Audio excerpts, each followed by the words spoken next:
The blizzard howled across the empty plains of New Mexico territory like a wounded animal. Snow swirled in vicious eddies, coating the wooden platform of Dust Creek's lone train station in a layer of white that grew thicker by the minute. The station house, little more than a wooden shack with a ticket window, offered meager shelter against the punishing wind.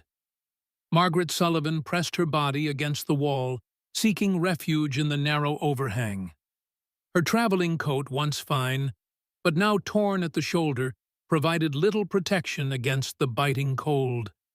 She clutched her small valise with white-knuckled fingers, the leather handle slick with melting snow and blood from her injured hand, poorly bandaged with a once white handkerchief, now stained crimson. The telegram she'd intercepted in Denver burned in her memory. Found her trail heading southwest. Will retrieve what is mine. Maggie scanned the darkness beyond the station, her eyes wide and vigilant. Every shadow made her flinch. Every sound sent her heart racing. 3 weeks of flight had taught her to trust nothing and no one. The station attendant, a grizzled old man with tobacco-stained whiskers, peered at her through the frosted glass of the ticket window. "Last train's gone, miss," he called, voice barely audible over the wind. "Next one ain't due for 3 days, weather permitting." Maggie's heart sank. "There must be a hotel nearby," she said, the tremor in her voice betraying both cold and fear. The old man shook his head. "Dust Creek ain't much for accommodations. Just the saloon with rooms upstairs, but—" His eyes traveled over her proper dress and refined demeanor. "Not suitable for a lady traveling alone." Desperation clawed at Maggie's throat. She had exactly $2.17 to her name, a torn coat, and a bleeding hand. Boston was hundreds of miles behind her, and Silverstone, her intended destination, was still a day's journey ahead. "Is there anywhere I might find shelter for the night?" she asked, her voice steady, despite the panic rising in her chest. The old man scratched his beard. "Might be Pastor Wilson would take you in, but his place is 3 miles out, and in this weather—" He shook his head again, the gesture speaking volumes about her chances of making such a journey on foot. Maggie slid down against the wall, settling onto the wooden bench. She tucked her valise protectively against her side and scanned the white landscape with wary eyes. Christopher Montgomery's last words to her echoed in her mind. "You belong to me. I will find you no matter how far you run." The attendant cleared his throat. "Station closes in 10 minutes, miss. Can't have you staying here overnight." Maggie nodded, though she had nowhere to go. The snow fell harder. Night approached rapidly, the late afternoon light already fading to a dull gray.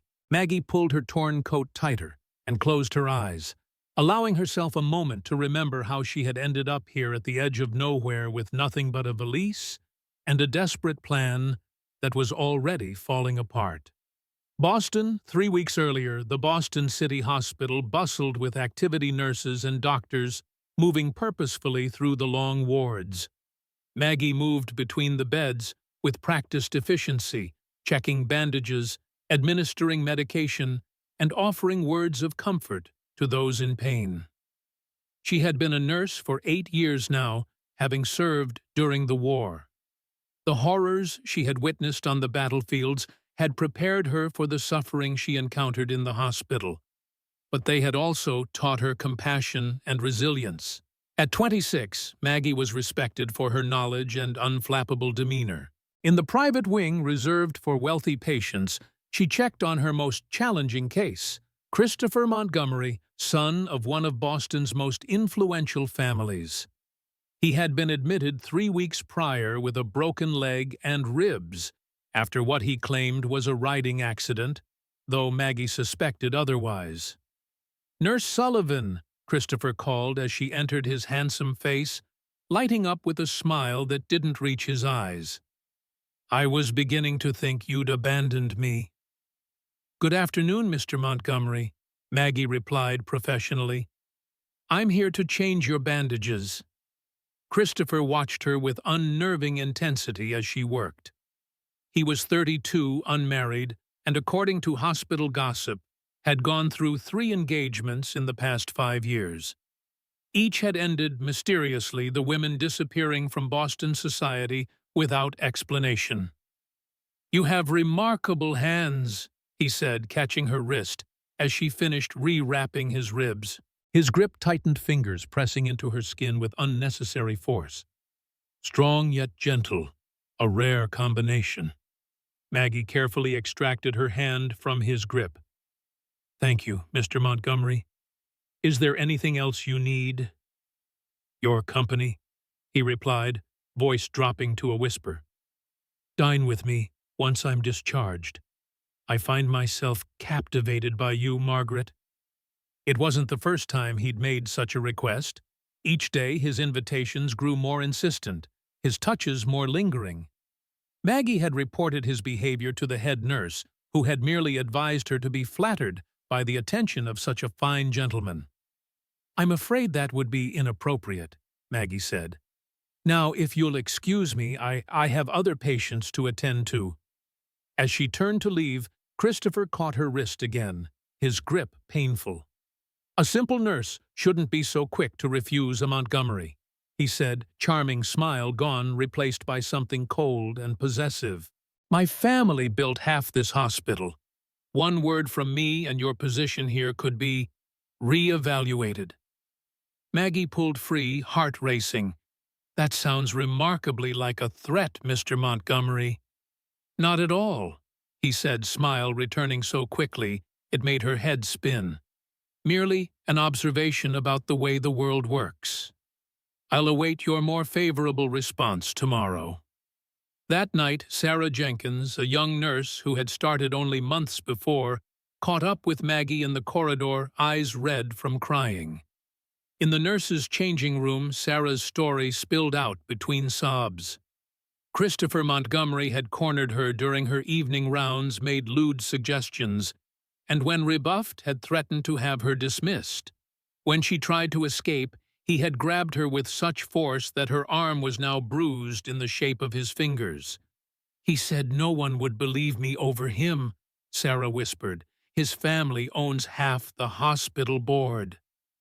Maggie's blood boiled. "This isn't the first complaint about Mr. Montgomery," she said grimly, "but it will be the last."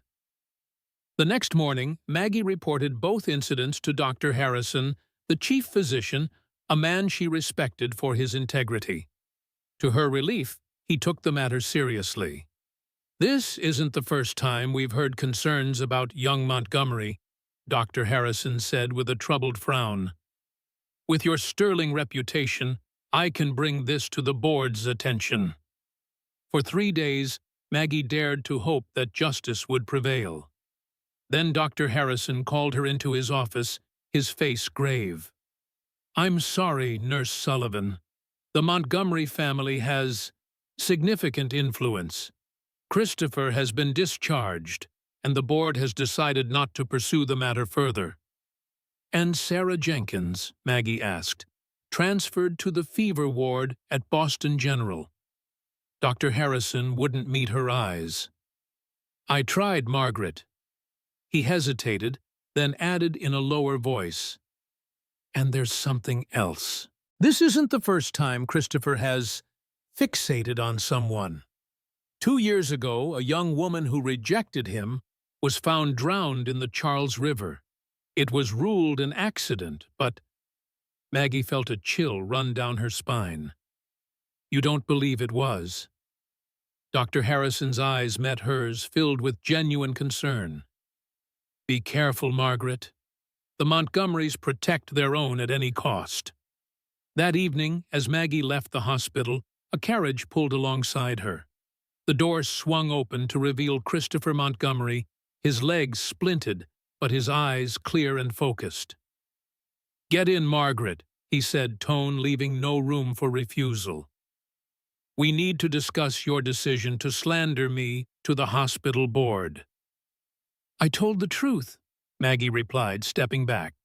"I have nothing to discuss with you." Christopher's handsome face hardened. "Perhaps you'd prefer to discuss how your father's debts could result in his imprisonment, or how your younger sister might suddenly find herself without a position at the school where she teaches." Ice flooded Maggie's veins. "How do you know about my family? The Montgomerys know everything about those who cross them," he replied with a cold smile.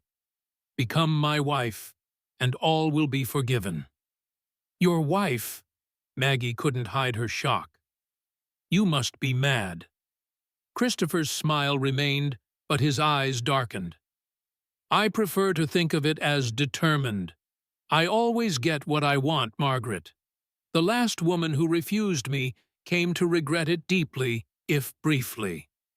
The threat in his words was unmistakable. Maggie backed away, then turned and fled down the street. Behind her, she heard Christopher call out, "You can't run from me. This city belongs to my family." That night, Maggie sat at her small table in her boarding house room, hands shaking, as she read a newspaper advertisement for the third time.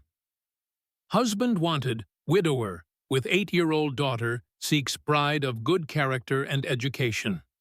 Must be kind, patient, and willing to relocate to New Mexico territory. Room board and modest allowance provided. Reply to Samuel Richardson, General Delivery, Silverstone, NMT." It was desperate, perhaps even foolish. But as Maggie penned her reply, she felt the first stirrings of hope she'd experienced in days.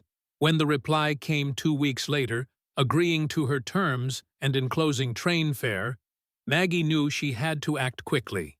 Christopher had begun appearing outside the boarding house, sending flowers with unsettling notes, even approaching her sister at her school.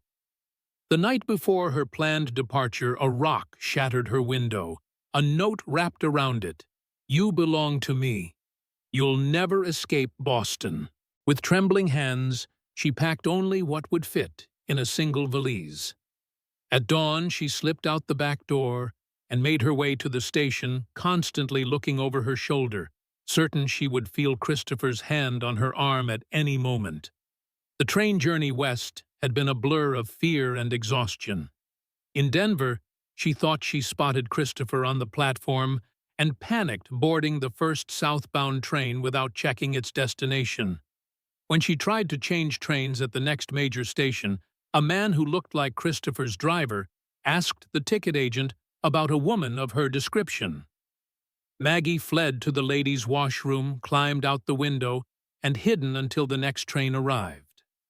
In her haste to board, she slipped on the icy steps, gashing her hand on a broken handrail.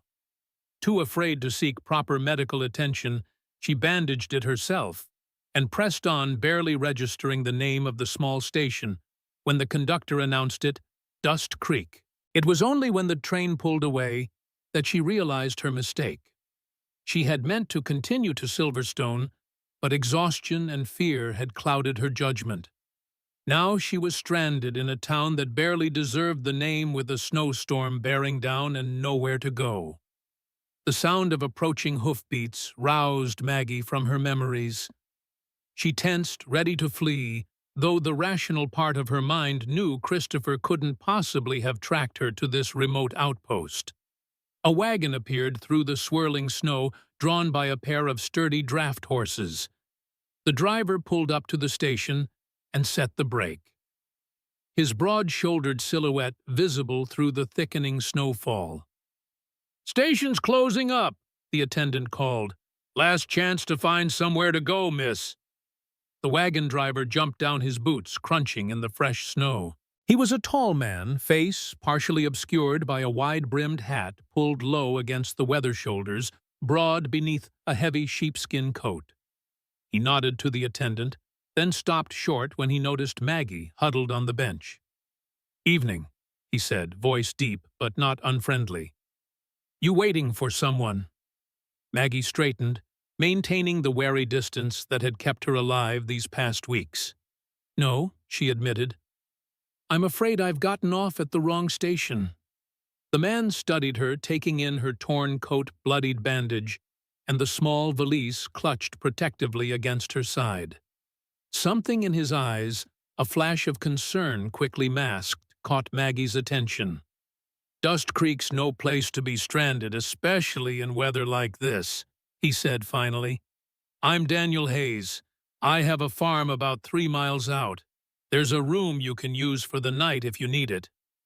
Alarm bells rang in Maggie's mind. A strange man offering shelter at his isolated farm. Every instinct honed by her recent experiences screamed danger. As if reading her thoughts, Daniel Hayes took a step back, giving her space. "My daughter Emma's at home," he added. "She's 8. The offer's genuine, ma'am." The station attendant leaned out of his window. "Daniel's good people, miss. Known him since he came back from the war." Maggie weighed her options: stay and freeze or risk trusting this stranger. The storm was worsening by the minute, temperature dropping rapidly.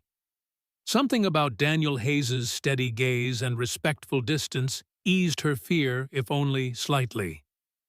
"Thank you," she said finally. "That's very kind."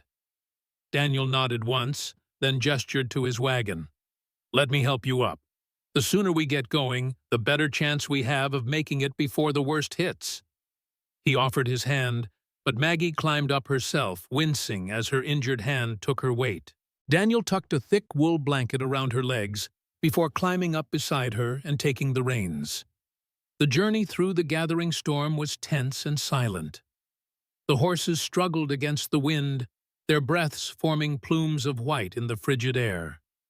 Maggie clutched her valise on her lap, eyes scanning the surroundings, still half expecting to see Christopher's carriage appearing through the snow.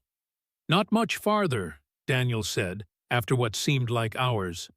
"Just beyond that rise." As they crested the small hill, a farmhouse came into view, a sturdy 2-story structure with warm light glowing from its windows. A barn stood nearby, and even through the snow, Maggie could make out the outline of fields surrounding the property. Daniel guided the horses to the barn, quickly unhitched them, and settled them in their stalls before leading Maggie to the house.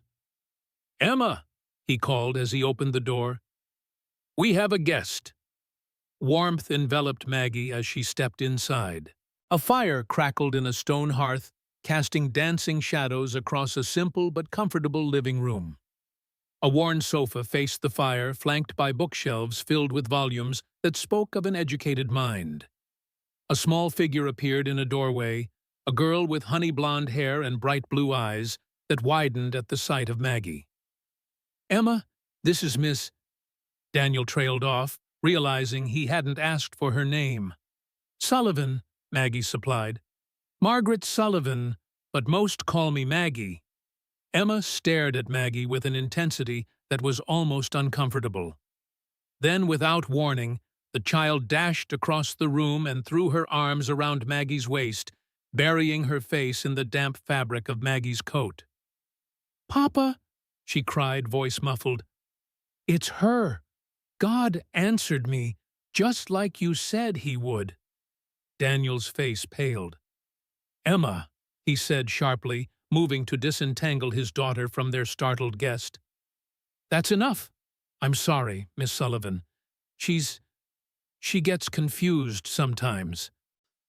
Emma looked up at Maggie, eyes shining with tears and something like wonder. "You look just like her," she whispered. "Just like Mama in the picture." Daniel gently pulled Emma away, expression, a mixture of embarrassment and something deeper, grief perhaps, or old pain. "Go set another place at the table," he told his daughter softly. "Miss Sullivan will be staying the night." As Emma reluctantly left, Daniel turned to Maggie. "I apologize for that. My wife Clara passed away, and Emma sometimes, well, she's been praying for—" He stopped, seemingly unable to continue. "I understand," Maggie said. "Children process grief in different ways." Daniel nodded, visibly grateful for her understanding. "Let me show you where you can clean up. You're injured," he added, nodding toward her bandaged hand. "It's nothing," Maggie said quickly. "Just a scrape." Daniel's expression suggested he didn't believe her, but he didn't press the issue. "This way," he said, leading her up a narrow staircase to the second floor. He showed her to a small but clean bedroom sparsely furnished with a single bed, a chest of drawers, and a washstand with a basin and pitcher. "Bathroom's at the end of the hall," Daniel said. "I'll bring up some hot water for you to wash with. Dinner will be ready shortly." Alone, Maggie sank onto the edge of the bed. Events of the past weeks catching up to her in a wave of exhaustion. She was safe for the moment, but for how long? And what had the child meant, saying she looked like her mother? Curious, Maggie rose and moved to the small dresser where a framed photograph stood. She picked it up, and her breath caught. The woman in the image could have been her sister, the same dark hair, the same heart-shaped face, even the same slight tilt to her smile. No wonder Emma had reacted so strongly. But there was something else about the photograph that caught Maggie's attention. Clara Hayes's eyes held none of the warmth that Emma had described. They were cold, calculating, almost resentful. And behind her, only partially visible in the background, was a man who definitely wasn't Daniel Hayes, a well-dressed gentleman with his hand possessively on Clara's shoulder. A soft knock at the door made Maggie quickly replace the photograph. Daniel entered with a steaming pitcher of water and a small bundle of cloth. "Some clean towels," he explained. "And—" He hesitated, then placed a small tin beside the pitcher. "It's a salve for cuts. I noticed your hand is still bleeding." Before Maggie could thank him, Daniel's eyes fell on the photograph, now slightly out of place on the dresser. His expression closed off immediately. "Dinner in 20 minutes, he said abruptly, and left. Maggie washed quickly the warm water, a luxury after days of hasty ablutions in train stations. She unwrapped her injured hand, wincing at the angry red gash across her palm. It needed stitches, but she'd have to make do with the salve and a clean bandage. The salve smelled of herbs comfrey and calendula, if her nursing experience served her right, and provided immediate relief. Whoever had made it knew their craft. Changing into her one clean dress, Maggie made her way downstairs, following the smell of cooking food to a snug kitchen where Emma was setting the table, and Daniel stood at the stove stirring something that smelled deliciously of beef and vegetables. "Can I help with anything?" Maggie asked from the doorway. Emma beamed at her. "You can sit by me," the girl said eagerly, patting the chair beside her own.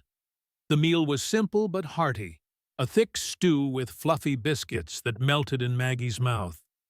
She hadn't realized how hungry she was until the first bite, and then had to remind herself to eat slowly, like the lady she'd been raised to be, not the starving fugitive she had become.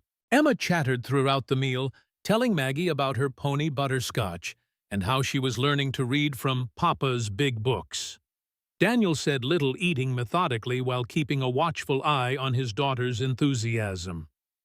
"Miss Sullivan is only staying the night, Emma," he reminded gently when the girl began planning to show Maggie the chicken coop in the morning. "She'll be catching the train to—" He looked at Maggie questioningly. "Silverstone," Maggie supplied. "I have arrangements there." Emma's face fell. "But you just got here," she protested, "and the snow's so bad. Tell her she can't go yet, Papa." Daniel glanced at the window where snow still swirled in the darkness. "Miss Sullivan might have to stay until the tracks are cleared. The station master said it could be 3 days. Maggie's heart sank. 3 days meant 3 more days for Christopher to potentially track her down. But she had no choice. The storm had made that decision for her. "I don't want to impose," she began. "It's not an imposition," Daniel said firmly. "No one should be traveling in this weather." After dinner, Emma insisted Maggie read to her before bedtime. In Emma's small bedroom decorated with childish drawings and a handmade quilt, Maggie sat on the edge of the bed and read from Alice in Wonderland, doing her best to give each character a distinctive voice. Emma listened with rapt attention, her small hand occasionally reaching out to touch Maggie's arm, as if to reassure herself that their guest was real. When the child's eyes finally began to droop, Maggie closed the book and rose to leave. "Miss Maggie," Emma's sleepy voice stopped her at the door. "I asked God to send us a new mama. I think He sent you."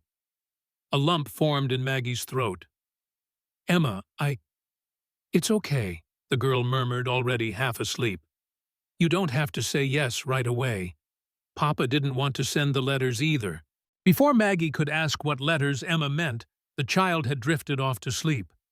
Puzzled, Maggie made her way back downstairs to find Daniel sitting before the fire, a book open in his hands, though his eyes weren't moving across the page. "She's asleep," Maggie said quietly. "She's a wonderful child." Daniel looked up, expression softening. "Thank you for reading to her. It's been difficult for her since Clara passed." "May I ask what happened?" Maggie ventured, taking a seat on the opposite end of the sofa. Daniel was silent for so long that Maggie thought he might not answer. When he finally spoke, his voice was low and measured, as if carefully choosing each word. "Illness," he said. 3 years ago, Emma was 5, old enough to remember, but not old enough to understand. Something in his tone made Maggie pause. It was too flat, too rehearsed, as if he'd told this story many times before, perhaps even to himself. She thought of the photograph upstairs of the cold eyes and the strange man in the background. His eyes fell to her bandaged hand. "Your injury, it needs proper attention. The cut is deep." "It's fine. The salve helped." "It needs stitches," Daniel said with quiet authority. "I can do it if you'll allow me." Maggie raised her eyebrows in surprise. "You have medical training."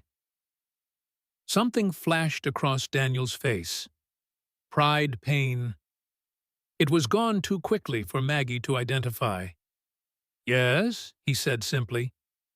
"Wait here." He returned moments later with a small leather case, which he opened to reveal an array of medical instruments that would not have been out of place in the hospital where Maggie had worked. He laid out what he needed on a clean cloth needle, silk thread scissors, a small bottle of what appeared to be alcohol. "May I?" he asked, holding out his hand for hers. Hesitantly, Maggie extended her injured hand. Daniel unwrapped the bandage with gentle efficiency, his touch clinical and practiced. He examined the wound, then cleaned it thoroughly with alcohol. Maggie hissed at the sting, but didn't pull away. "This will hurt," he warned as he prepared the needle. "I know," Maggie replied. "I'm a nurse, or I was in Boston." Daniel looked up, genuine surprise crossing his features. "A nurse," he repeated. "Yes, during the war and after at Boston City Hospital." Something changed in Daniel's demeanor, a subtle relaxation, a hint of respect. "Then you know to hold still," he said, and began to stitch the wound with quick, precise movements that spoke of extensive practice. "You were a doctor," Maggie guessed, watching his technique. During the war, Daniel's hands never faltered, but his jaw tightened. "Army surgeon," he confirmed. "Union, 18th Massachusetts." "I was with the 20th, Maggie said. "Field hospital at Gettysburg, then Richmond." Their eyes met briefly over her hand, a moment of shared understanding passing between them, the kind that only came from having witnessed the same horrors, the same impossible choices made in blood-soaked field hospitals. "There," Daniel said, finally cutting the thread after the last neat stitch. "Keep it clean and dry. I'll check it tomorrow."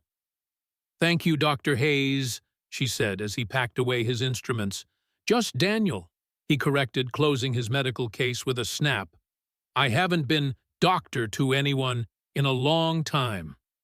Before Maggie could ask why, the wind outside rose to a howl, rattling the windows in their frames. Daniel moved to stoke the fire, adding another log. You should get some rest, Miss Sullivan. You're safe here. The words were simple, but something in his tone, a quiet certainty perhaps, made Maggie believe him, at least for tonight. She rose, feeling the day's exhaustion in every muscle. Good night, Daniel, she said. And thank you truly. He nodded, his eyes returning to the fire. Good night, Miss Sullivan. In the guest room, Maggie changed into her nightgown and slipped under the covers, listening to the storm rage outside. For the first time in weeks, she didn't immediately check that her valise was within reach, that the door was securely locked, that she had a clear path to the window in case she needed to flee. Instead, she found herself thinking of the solemn man downstairs, his gentle hands that had stitched her wound with such care, and the little girl who believed God had answered her prayers by sending Maggie to them. Just for a few days, Maggie told herself, as sleep began to claim her. Then, I'll continue to Silverstone as planned. But as she drifted off, Emma's words echoed in her mind. Papa didn't want to send the letters either. What letters? And why did Maggie feel, despite all logic, that she had somehow arrived exactly where she was meant to be? Maggie woke with a start, heart pounding. The room was dark, the storm still howling outside. Something had roused her, a sound not part of the storm's fury. There it was again, a floorboard creaking in the hallway, followed by the soft click of a door closing. Someone was moving about the house. Old fears surged back. Had Christopher somehow found her? Was this strange coincidence a child who thought she was her mother? A doctor turned farmer who offered shelter, all part of an elaborate trap. Maggie slipped from the bed, wrapping herself in the quilt against the night's chill. She crept to the door and opened it a crack, peering into the darkened hallway. A figure was climbing the narrow stairs to the attic, a lantern casting long shadows on the wall. It was Daniel, still dressed, despite the late hour, his movements careful and quiet, clearly trying not to wake the household. Relief flooded Maggie, followed immediately by curiosity. What business did Daniel Hayes have in the attic at this hour? The attic stairs were still down, a faint light visible from above. Maggie hesitated, listening. No sound came from above, except the occasional creak of a floorboard. Making her decision, she climbed the stairs, her bare feet silent on the wooden steps. The attic was surprisingly large, taking up the entire top floor of the house. Daniel's lantern cast pools of light and shadow across a space that was part storage area, part what appeared to be a study. Bookshelves lined one wall, filled with volumes on medicine, botany, and agricultural science. A desk stood beneath a small window, papers and notebooks stacked neatly upon it. Daniel sat with his back to the stairs, bent over something Maggie couldn't see. He hadn't heard her approach over the storm's noise. Couldn't sleep? Maggie asked softly. Daniel whirled around, nearly knocking over the lantern. His face registered shock, then something like guilt, before settling into its usual careful neutrality. Miss Sullivan, he said, standing quickly and moving to block her view of the desk. I should ask you the same question. I heard someone moving around, Maggie explained. After recent events, I'm a bit jumpy. Daniel's expression softened slightly. Recent events? Maggie hesitated. How much should she reveal to this stranger? But then he had opened his home to her, treated her wound, shared, however briefly, his own past. I'm running from someone, she admitted. That's why I'm traveling to Silverstone, to start over. Daniel studied her face in the lantern light, his own expression unreadable. Someone is looking for you, he asked finally. Is that why you got off at Dust Creek, to throw them off your trail? Not intentionally, Maggie said. I was exhausted and confused. I didn't realize my mistake until the train had gone. Her eyes drifted past him to the desk, where she could now see what he had been looking at. Letters, several of them spread out across the wooden surface. Daniel noticed her gaze and moved to gather the letters, but not before Maggie caught sight of what appeared to be an advertisement clipping from a newspaper, the heading clearly visible, "Husband Wanted." You were writing to a mail-order bride service, Maggie said, the pieces suddenly falling into place. Emma's words about her father not wanting to send letters, the child's belief that Maggie had been sent in answer to her prayers. Daniel's jaw tightened. It's not what you think, he said stiffly. I'm not judging, Maggie assured him quickly. Many respectable people find partners that way. Daniel sighed, running a hand through his hair in a gesture of frustration. I never sent them, he admitted. I wrote the advertisement, wrote letters to potential candidates, but I never mailed them. Why not? Maggie asked, genuinely curious. Daniel was silent for a long moment, his face half in shadow from the lantern's light. After Clara, he said finally, I wasn't sure I could, that I should. He shook his head. Emma needs a mother. She prays for one every night. I thought this might be a way to give her what she needs, but when it came time to actually mail the letters, I couldn't do it. So you wrote them just to make Emma think you were trying, Maggie guessed. No, Daniel said sharply. She doesn't know about them. I wrote them because I thought I should for her sake, but I couldn't send them because... He trailed off, seemingly unable or unwilling to finish the thought. Because you're not ready to replace Clara, Maggie supplied gently. Daniel's gaze snapped to hers, a flash of something, anger, pain, gratitude, for understanding crossing his features before he looked away.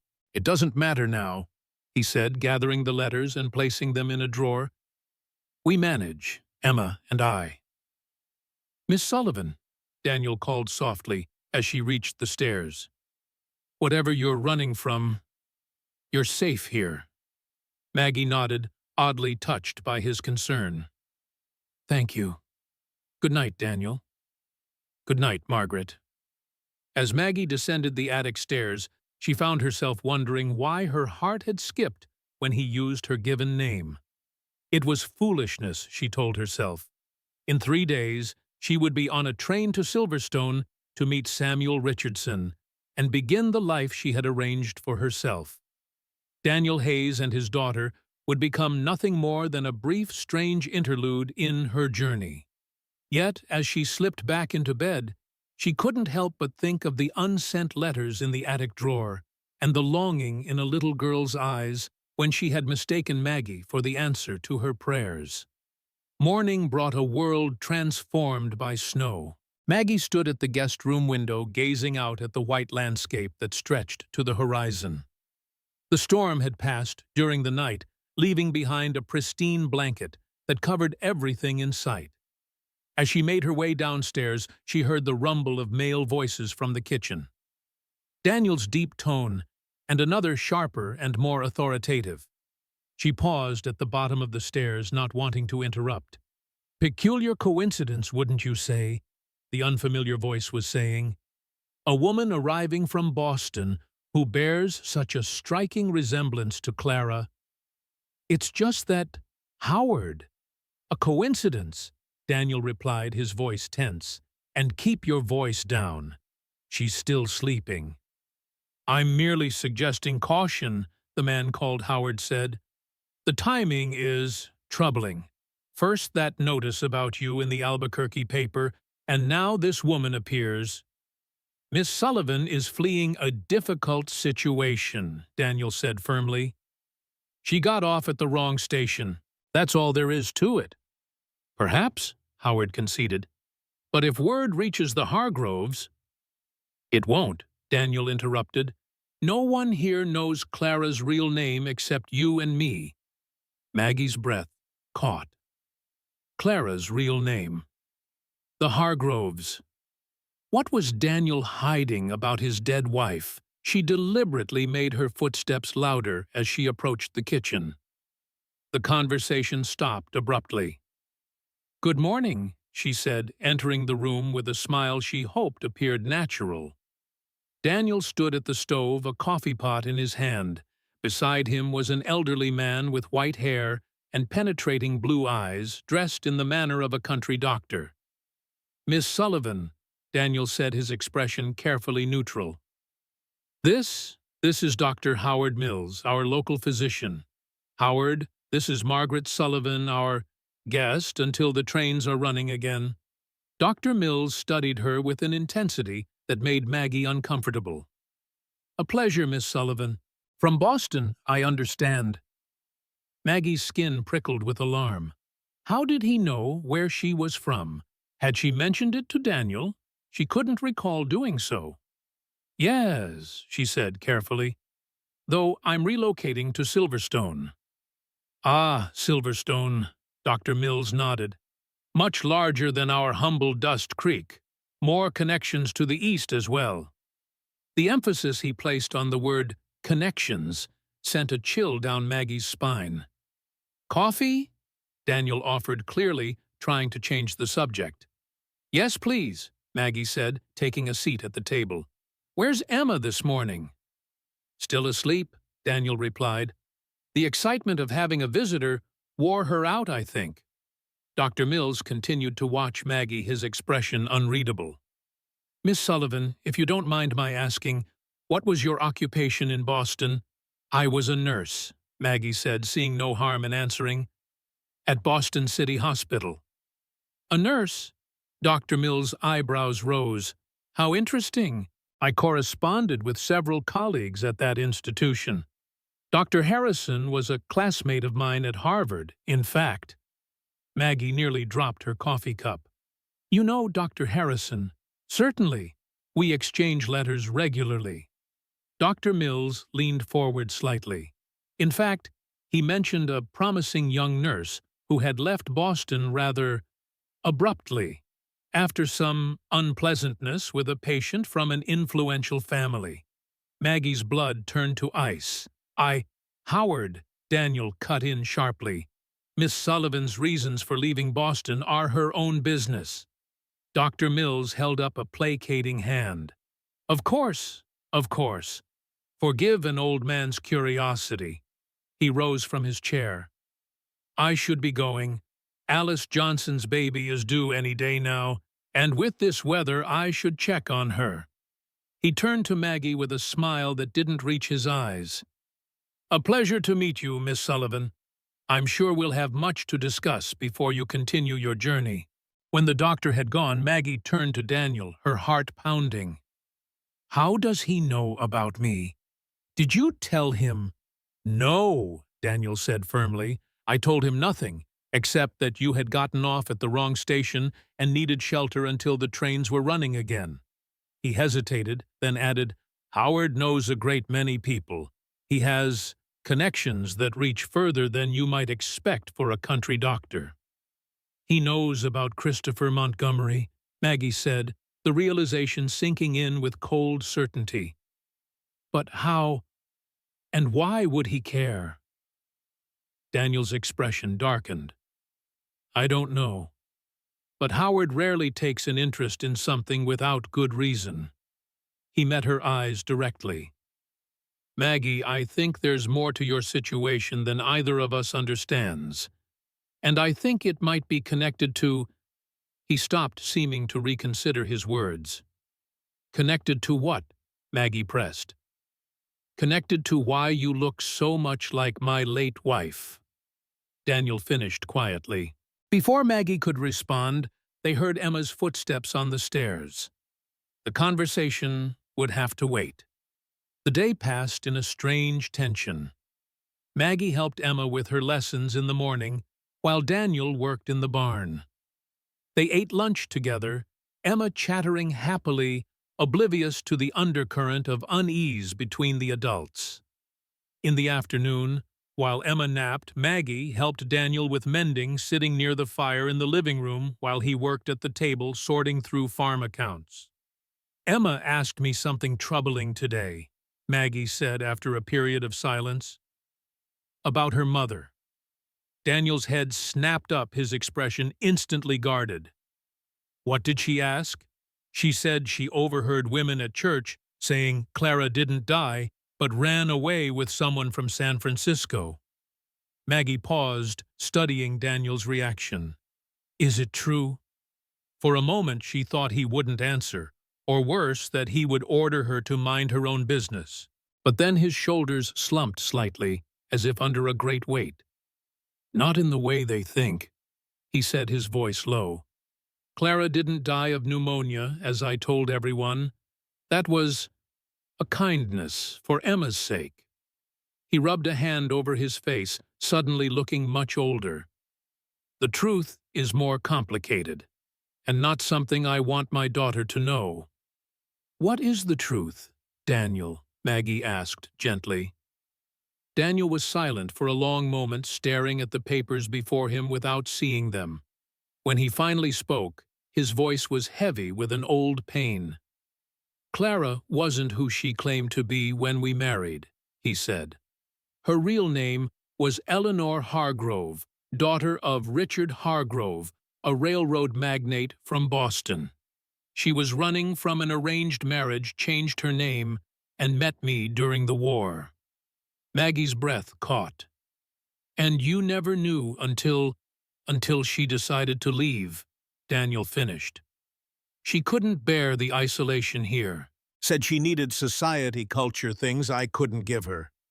I never knew there was another man until the night of the accident." His knuckles whitened as his hands clenched into fists. The local sheriff recognized him, Walter Cunningham, a businessman from San Francisco, who had been staying in Silver Springs for several weeks. "The accident, what happened?" Maggie asked. "Their carriage overturned on an icy road similar to tonight's weather.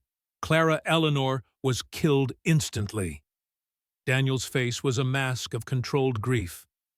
"I told everyone it was pneumonia to protect Emma from knowing her mother had planned to abandon her, and to protect Clara's memory." Maggie's heart ached for him, for the double betrayal he had suffered. "I'm so sorry," she said simply. "What troubles me," Daniel continued after a moment, "is Howard's interest in you, in the connection to Boston." He looked up, meeting her eyes directly. "Maggie, who exactly are you running from? This Christopher Montgomery, who is he to you?" Maggie hesitated, then decided Daniel deserved the full truth. She told him everything: Christopher's obsessive behavior, his threats against her family, Dr. Harrison's warning about the drowned woman, her desperate plan to escape to Silverstone as a mail-order bride. Daniel listened without interruption, his expression growing darker with each new detail. When she finished, he was silent for a long moment. "You were right to run," he said finally. "This man is dangerous. But I don't understand what it has to do with Clara, or why Howard would—" He stopped suddenly, his face draining of color. "Unless—" "Unless what?" Maggie prompted. Daniel's eyes met hers, filled with a dawning horror. "Unless Christopher Montgomery was the man Clara was supposed to marry. The arranged marriage she fled from. And the implication hung in the air between them, too incredible to be coincidence, too terrible to be dismissed." "If that's true," Maggie said slowly, "then my resemblance to Clara might be why he became fixated on you in the first place," Daniel finished. "And if the Montgomerys and Hargroves are connected—" "They might both be looking for me now," Maggie whispered. Before Daniel could respond, there was a sharp knock at the front door. They both froze, exchanging alarmed glances. It was nearly dusk, and visitors were rare in such weather. Daniel rose, motioning for Maggie to stay where she was. She heard him open the door, heard a man's voice speaking urgently, though she couldn't make out the words. Then Daniel was calling her name, his voice tight with a tension that sent her hurrying to the hallway.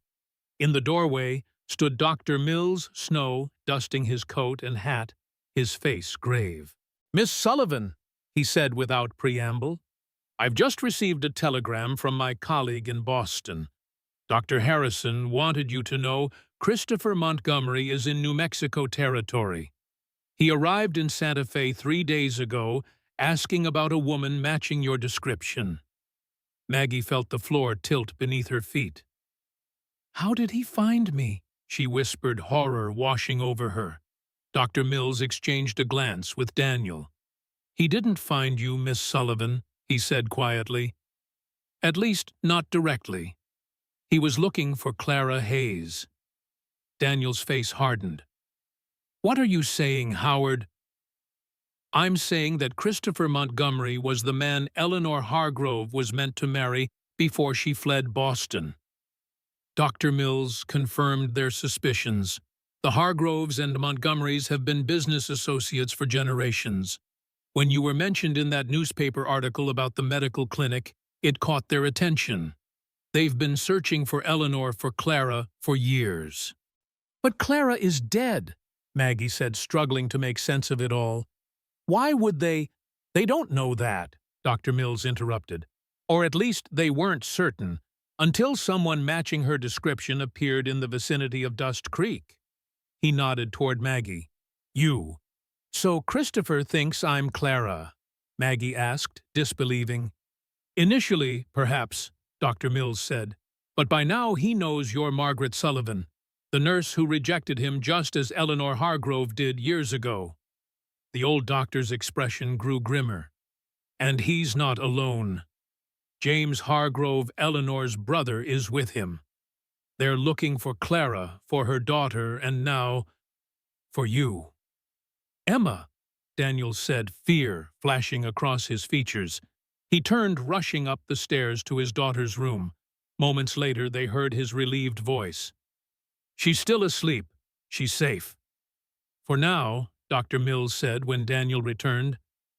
"But we must act quickly. They were asking questions in Silver Springs yesterday. It won't be long before they learn you have a female guest staying with you." "What do we do?" Maggie asked, trying to keep the panic from her voice. "We prepare," Daniel said firmly, his military bearing evident in the straightening of his shoulders, the sharpening of his gaze. "Howard, can you send word to the sheriff? And is there any way to get a message to Silverstone, to warn Samuel Richardson that Miss Sullivan won't be coming?" "I'll see to it." Dr. Mills nodded.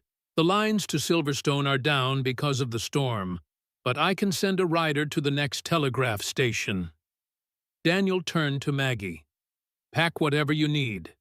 If they come here—" "I won't put Emma in danger," Maggie said immediately. "I'll go. I can hide in Silver Springs until the trains are running again." "You'll do no such thing," Daniel said, his tone leaving no room for argument. "Going alone is exactly what Montgomery wants. No, we stay together. All of us." Dr. Mills cleared his throat. "There's another option. Alice Johnson's baby will be coming any day now. I could use assistance from both of you, a nurse and a surgeon. It would give us a reason to all be away from the farm somewhere less obvious." Daniel considered this, then nodded. "The Johnson place is remote, and Thomas is handy with a rifle if needed. It could work at least for a day or two." "I'll make the arrangements," Dr. Mills said, moving toward the door. "Be ready to leave by morning. And Daniel." The old doctor paused, his expression grave. "Be careful. The Montgomerys are not known for taking no as an answer, especially not twice." After he left, Daniel and Maggie stood in silence for a moment, the enormity of the situation weighing on them both. "I'm so sorry," Maggie said finally. "I've brought danger to your home, to Emma." "No," Daniel said firmly. "You didn't ask for any of this. Neither did Clara. Neither did I." He reached out hesitantly, placing a hand on her shoulder. "But we'll face it together."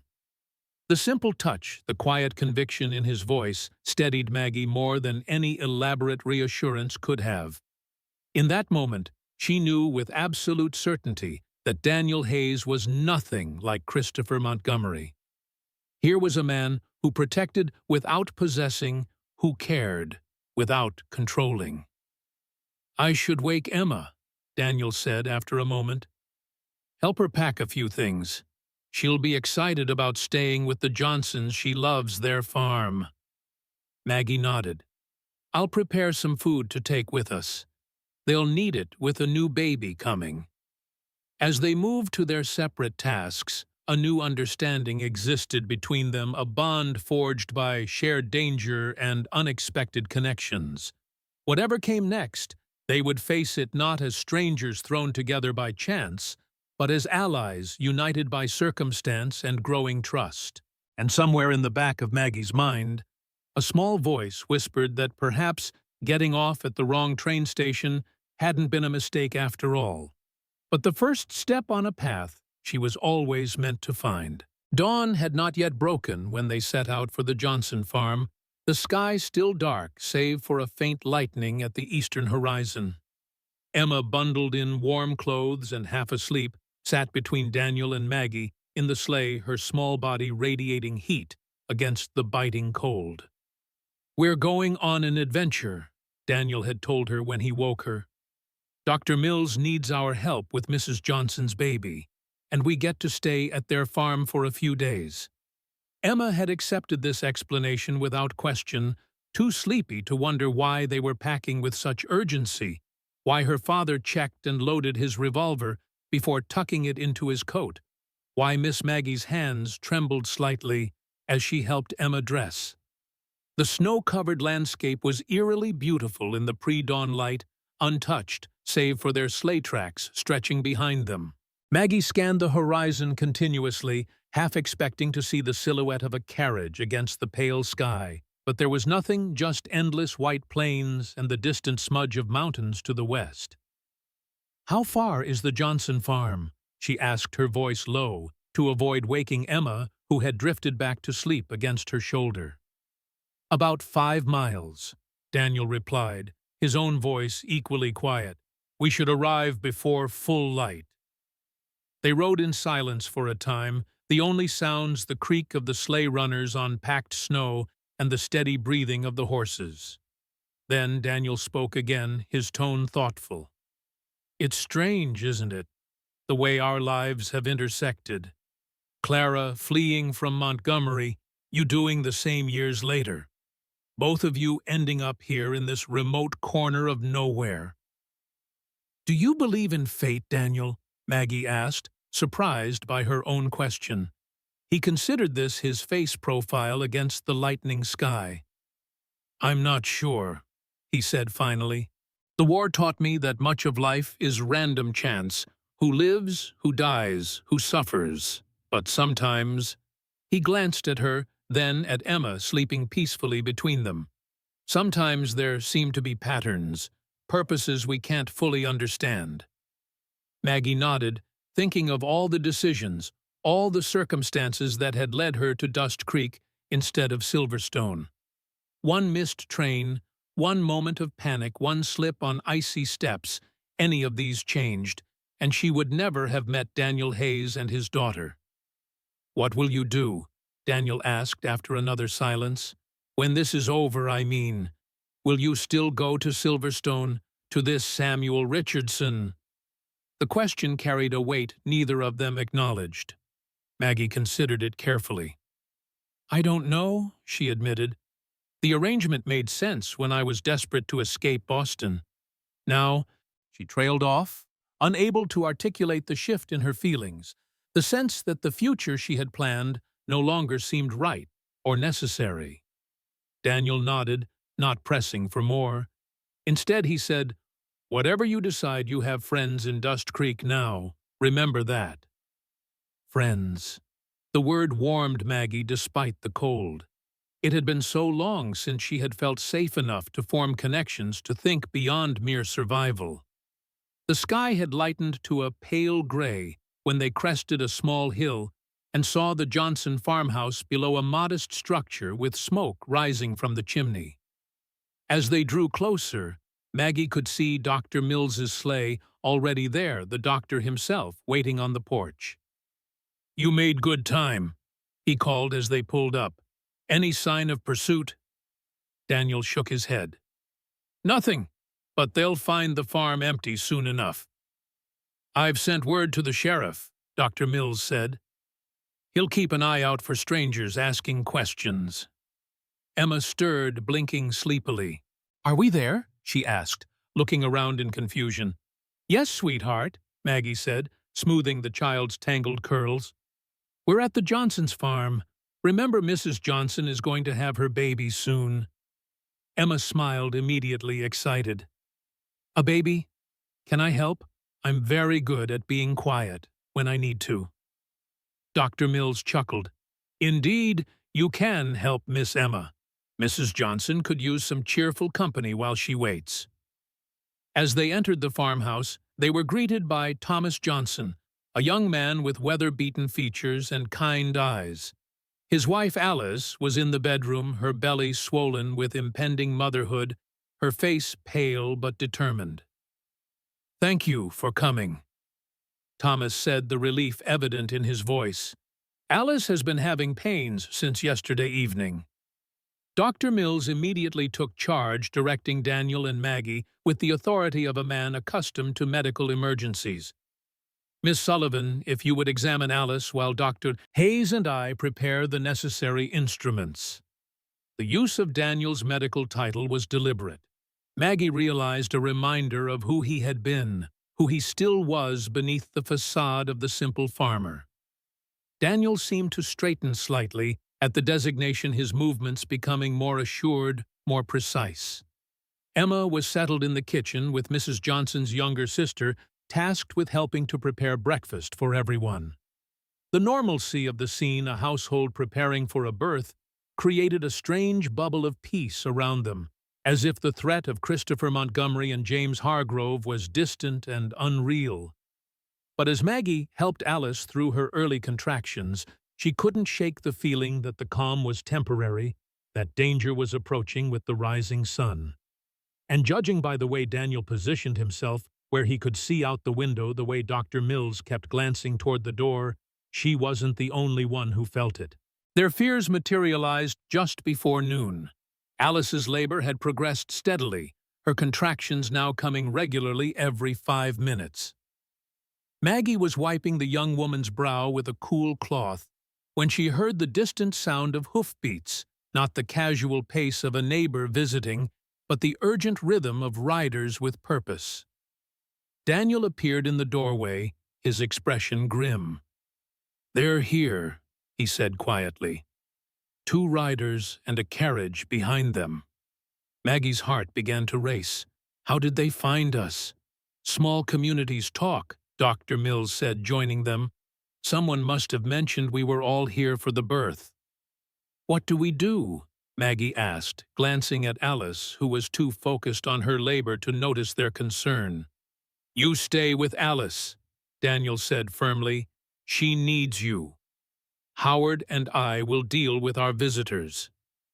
"Daniel," Maggie began, fear clutching at her throat.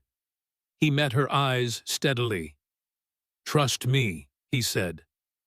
"I won't let them near you or Emma." With that, he and Dr. Mills left the bedroom, closing the door behind them. Maggie forced herself to focus on Alice, monitoring her contractions, offering encouragement and support, even as her ears strained to hear what was happening outside. She heard the front door open, heard male voices, Dr. Mills's familiar tones, Daniel's deeper rumble, and 2 others, one cultured and authoritative, the other. Maggie's blood turned to ice. She would know that voice anywhere, Christopher Montgomery, here in this remote farmhouse mere yards away from her. "Appreciate your cooperation, Dr. Hayes," Christopher was saying, his voice carrying through the thin walls, "but I must insist on speaking with Miss Sullivan directly." "As I've told you, Mr. Montgomery," Daniel replied, his tone level, but with an undercurrent of steel. This house is currently serving as a birthing chamber. No one sees the mother except the attending medical staff. A convenient excuse, a new voice said, presumably James Hargrove. But we have reason to believe Miss Sullivan is connected to my sister's disappearance.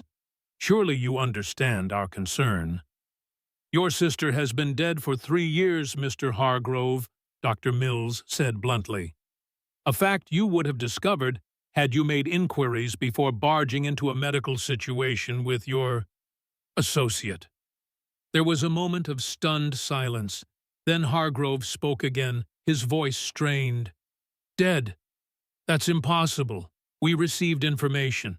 You received information that I was practicing medicine in Dust Creek, Daniel cut in. And you assumed that meant Eleanor Clara must be alive as well. She's not. She died in a carriage accident on the Silver Springs Road in December of 1884.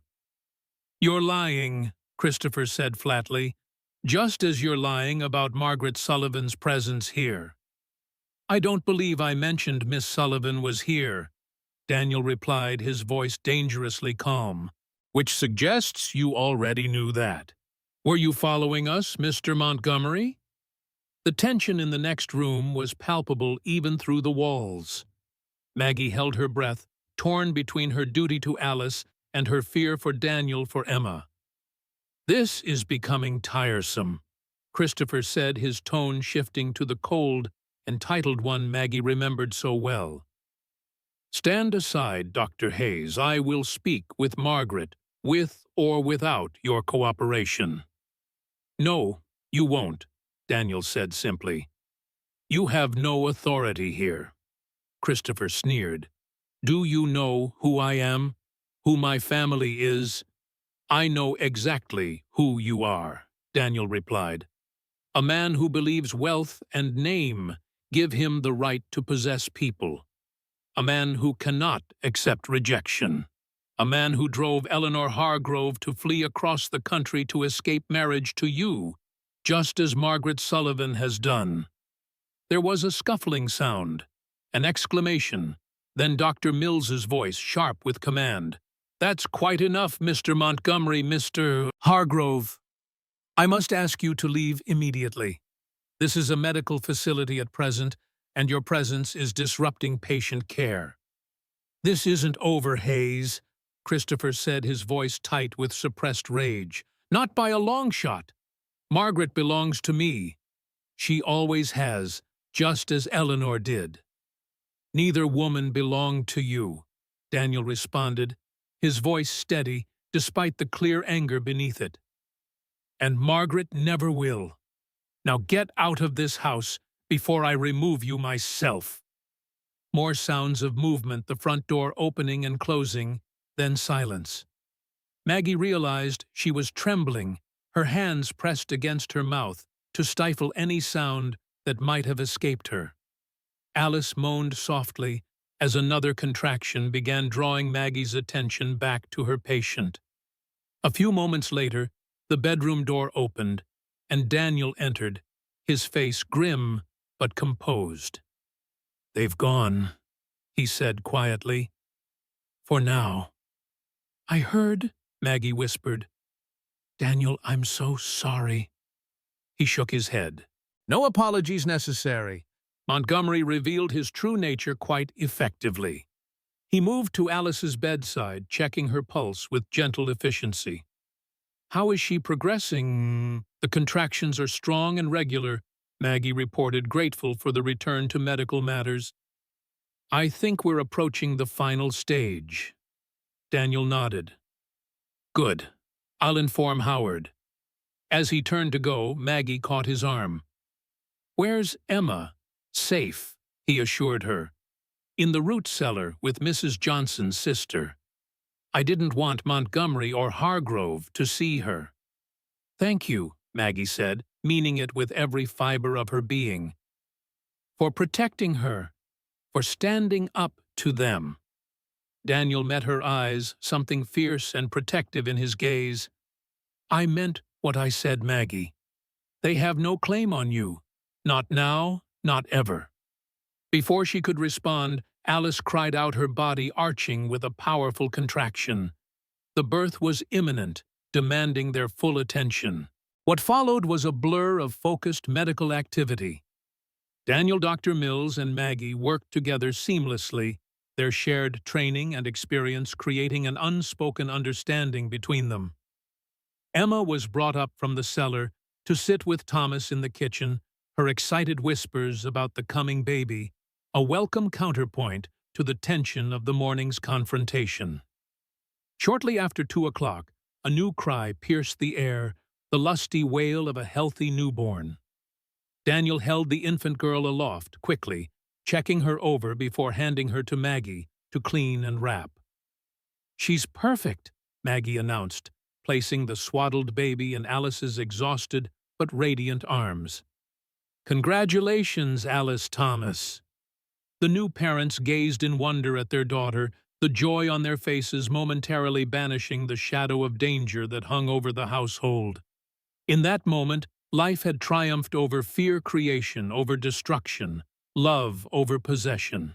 As Maggie helped clean up the birthing room, she caught Daniel watching her, an unreadable expression on his face. When their eyes met, he didn't look away. "You're extraordinary," he said quietly. "I've never seen someone so calm under pressure, so capable in a crisis."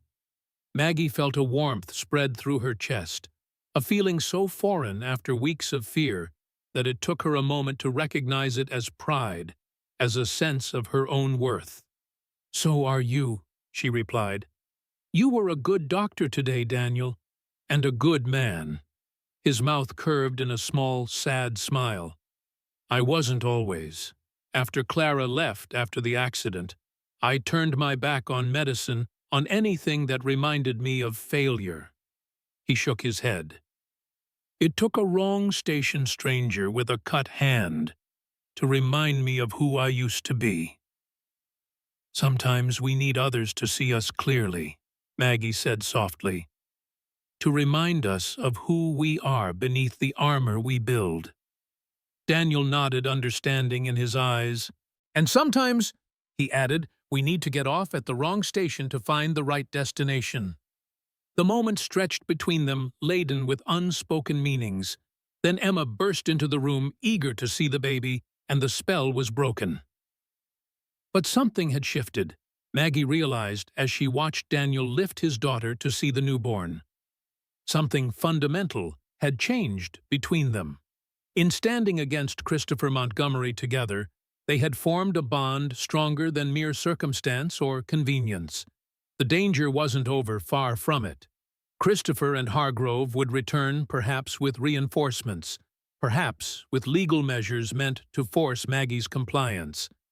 But for the first time since fleeing Boston, Maggie didn't feel alone in her fight. She had allies now, people willing to stand beside her. And just maybe, she had found something she hadn't even known she was looking for. Not just safety, but belonging. Not just escape, but a place worth staying for. As the afternoon waned into evening, as Emma curled up asleep on a makeshift bed by the fire, as Daniel and Dr. Mills discussed plans for returning to the Hayes farm under the sheriff's protection, Maggie allowed herself a moment of quiet hope. The road ahead was uncertain, fraught with obstacles she could only dimly foresee. But for the first time in months, she looked toward the future, not with dread, but with a cautious optimism. Sometimes, the wrong station was exactly where you needed to be. The journey back to the Hayes farm cut through air so cold it burned the lungs. Sheriff Wallace Thornton, a lean, weathered man with a drooping mustache and eyes like flint, rode alongside their sleigh Winchester rifle balanced across his saddle. His deputies followed at a distance, dark silhouettes against the snow-blanketed terrain, scanning the horizon for signs of pursuit. Emma nestled between Maggie and Daniel beneath thick buffalo robes, her small face alight as she chattered about the Johnson baby. "I'll make her a blanket when I learn to knit," she declared. "Mrs. Peterson said she'd teach me." Daniel smiled at his daughter's enthusiasm, but Maggie noticed the tension in his jaw, the way his gaze constantly swept the landscape. His right hand never strayed far from the revolver in his coat. The gun seemed out of place against his gentle nature, yet somehow right the protector who could heal or harm as circumstances demanded. "Riders checked out of the Silver Springs Hotel last night," Sheriff Thornton said, as they crested the final hill before the Hayes property. Ice crystals had formed in his mustache, giving him a frosted appearance. "Paid in full. Left no forwarding." "That doesn't mean they've abandoned their purpose," Dr. Mills observed grimly from his own sleigh. The elderly physician hunched deeper into his heavy coat breath, clouding before him. "Montgomery isn't known for surrendering his objectives." "Well, he'll find the law in New Mexico territory doesn't bend to Boston money," Thornton replied, patting his rifle. "My men are posted in town, and the territorial marshal's been notified. These gentlemen will discover they're far from their sphere of influence." Maggie wished she shared his confidence. In Boston, Christopher Montgomery had manipulated the hospital board like a puppet master. But perhaps here, where a man's worth was measured by his actions rather than his connections, different rules applied. The farmhouse came into view, its familiar shape, a promise of safety. But as they drew closer, Daniel suddenly stiffened beside her. Following his gaze, she saw what had alarmed him. The front door stood ajar, swinging gently in the bitter wind. "I locked it before we left," he said, voice low as he pulled the sleigh to a halt. "Everyone stay here." "Not how we do things, Hayes," Sheriff Thornton countered, dismounting in one fluid motion despite his age. "Briggs Peterson," he called to his deputies, "circle round back. Dr. Hayes, you're with me. Dr. Mills, protect the ladies." Daniel turned to Maggie, eyes grave beneath his frost-dusted hat. "If there's trouble, take the reins and head back to the Johnsons. Don't wait, don't look back." He squeezed Emma's shoulder. "Listen to Miss Maggie, sweetheart." Emma nodded solemnly, suddenly subdued, as she sensed the tension rippling through the adults. She pressed closer to Maggie, who wrapped a protective arm around her shoulders. The men approached the house with the wary precision of those accustomed to danger. Thornton taking the lead, Daniel slightly behind with his revolver drawn. They disappeared inside, leaving Maggie, Emma, and Dr. Mills in a silence broken only by the creak of harness leather and the horse's steaming breath. "Is Papa in danger?" Emma whispered, eyes fixed on the doorway. "No, darling," Maggie assured her, though uncertainty twisted her stomach. "The sheriff is with him. They're just being cautious." Dr. Mills caught Maggie's eye over Emma's head. "Montgomery's not a fool," he said quietly. "He wouldn't confront us directly, not with the law present." "But Hargrove might," Maggie replied, remembering the cold determination in the older man's eyes. "He seems to genuinely believe Emma belongs with her mother's family." "A dangerous conviction," Dr. Mills agreed. "Men who believe themselves righteous often justify any means." Long minutes stretched like hours before Daniel appeared in the doorway, his expression taut as he gestured them forward. "It's clear," he called, holstering his weapon. "But they've been here." Inside the house bore silent witness to invasion, not the random destruction of vandals, but the methodical disturbance of those seeking something specific. Drawers stood open, books pulled from shelves. The contents of Daniel's desk spread across the floor like discarded thoughts. "Looking for proof of identity," Sheriff Thornton said, surveying the scene with narrowed eyes. "Anything that would connect your wife to the Hargrove family." Daniel moved with purpose to the fireplace, kneeling before the hearth. He worked loose a brick that appeared no different from its fellows, reached into the cavity behind, and withdrew a small metal box. "They didn't find what mattered," he said, opening it to reveal yellowed papers bound with faded blue ribbon. "Clara's Eleanor's real documents. Birth certificate letters from her mother. Our property deed." "Smart hiding place," Thornton commented. A flash of pain crossed Daniel's features. Not cleverness. After she died, I nearly burned them in this very fireplace. Couldn't bring myself to do it, nor to look at them. So they stayed here close to the flame, but never consumed. The quiet admission revealed more about Daniel Hayes than he perhaps intended, a man who preserved painful truths rather than rewriting them, who protected his daughter from harm but not from honesty. "They've searched the child's room as well," Deputy Briggs reported, descending the stairs. "Methodical, professional, they took nothing we can tell." "Looking for Hargrove family traits," Daniel said darkly, "evidence to support their claim." Emma entered, then her small face pinched with worry as she surveyed the disruption. "Papa, who did this? Was it bad people?" Daniel knelt before his daughter, placing his hands gently on her shoulders. "Some people came into our house without permission." He explained, his voice gentle but free of the false reassurance many adults offer children. "They were looking for something about your mother." "About Mama? What did they want to know?" Daniel hesitated, clearly, weighing how much truth an 8-year-old could bear. "They wanted proof that she came from their family. Remember how I told you Mama grew up far away in Boston? These people think that gives them certain rights." "Rights to what?" Emma persisted, her perception cutting through adult evasions. "To you, sweetheart," Daniel said after a moment, honesty winning out. "But they're wrong. You belong here with me." "And with Miss Maggie?" Emma asked, glancing toward Maggie with hope in her eyes. The innocent question hung in the air, laden with implications. Daniel's gaze met Maggie's over their daughter's head, a silent conversation passing between them. "Let's focus on making the house right again," Maggie suggested gently, saving Daniel from answering a question whose answer remained unresolved. Sheriff Thornton cleared his throat. "Peterson will stay tonight," he said, nodding toward the younger deputy. "He'll keep watch from the barn loft, good sight lines to all approaches." "I appreciate that, Wallace," Daniel said, rising to shake the lawman's hand. After the sheriff departed, with Briggs leaving Peterson to establish his observation post in the barn, an uneasy calm settled over the Hayes farm.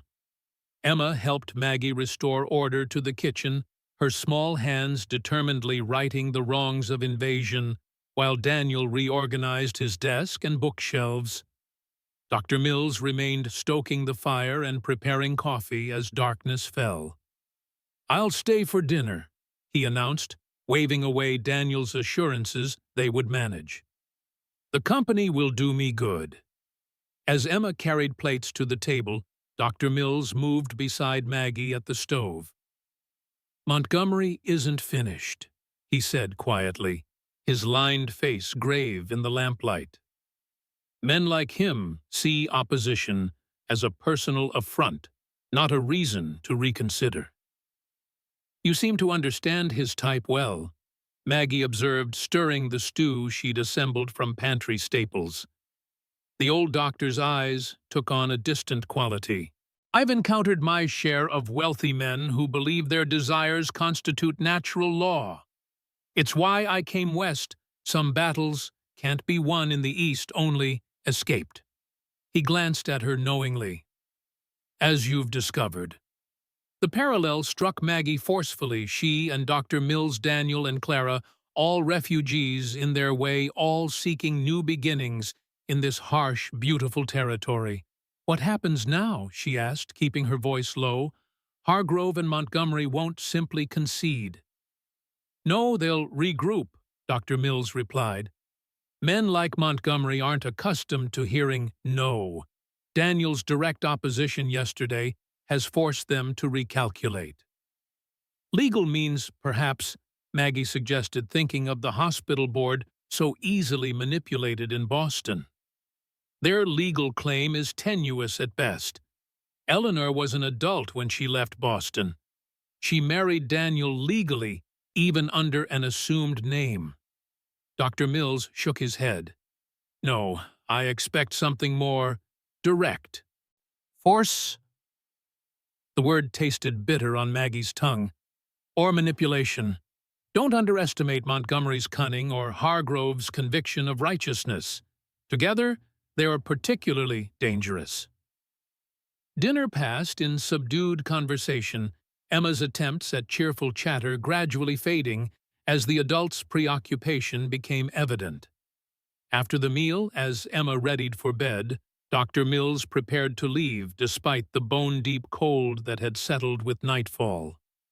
"Lock the doors," he advised Daniel on the threshold, frost immediately forming in his beard as he stepped outside. "And keep that revolver close." When Emma was finally tucked beneath her quilts, Daniel and Maggie found themselves alone in the living room. The fire cast jumping shadows across the walls, while outside moonlight transformed the snow-covered landscape into a realm of silver and black. Daniel stared into the flames, the play of light across his features emphasizing the weariness etched there. "I should have told her more about her mother," he said finally. "Not just that Clara died, but who she really was." "You were protecting Emma," Maggie replied gently. "Was I?" Daniel turned to face her doubt, shadowing his eyes. "Or protecting myself from uncomfortable truths. Emma deserved to know her mother's real name, her family, why Clara left Boston, all of it." "You can still tell her," Maggie suggested. "Children understand more than we give them credit for." "Yes," Daniel agreed, a rueful smile touching his lips. "Emma certainly does." He hesitated, then added, "She was right to ask if you belong here with us. I've been wondering the same." The directness of the statement caught Maggie off guard. "Daniel." A sound from outside interrupted her, the unmistakable report of a rifle shot, followed by a shout. Daniel was on his feet instantly, revolver in hand. "Stay here," he ordered, moving swiftly to the door. "Keep Emma inside, away from windows."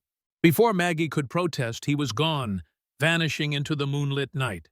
She hurried upstairs to Emma's room, finding the child already awake and frightened. "Was that shooting?" Emma asked, her small voice trembling. "Just Deputy Peterson checking his rifle." Maggie lied smoothly, gathering Emma into her arms. "Nothing to worry about. But let's sit away from the window, shall we? It's warmer by the door."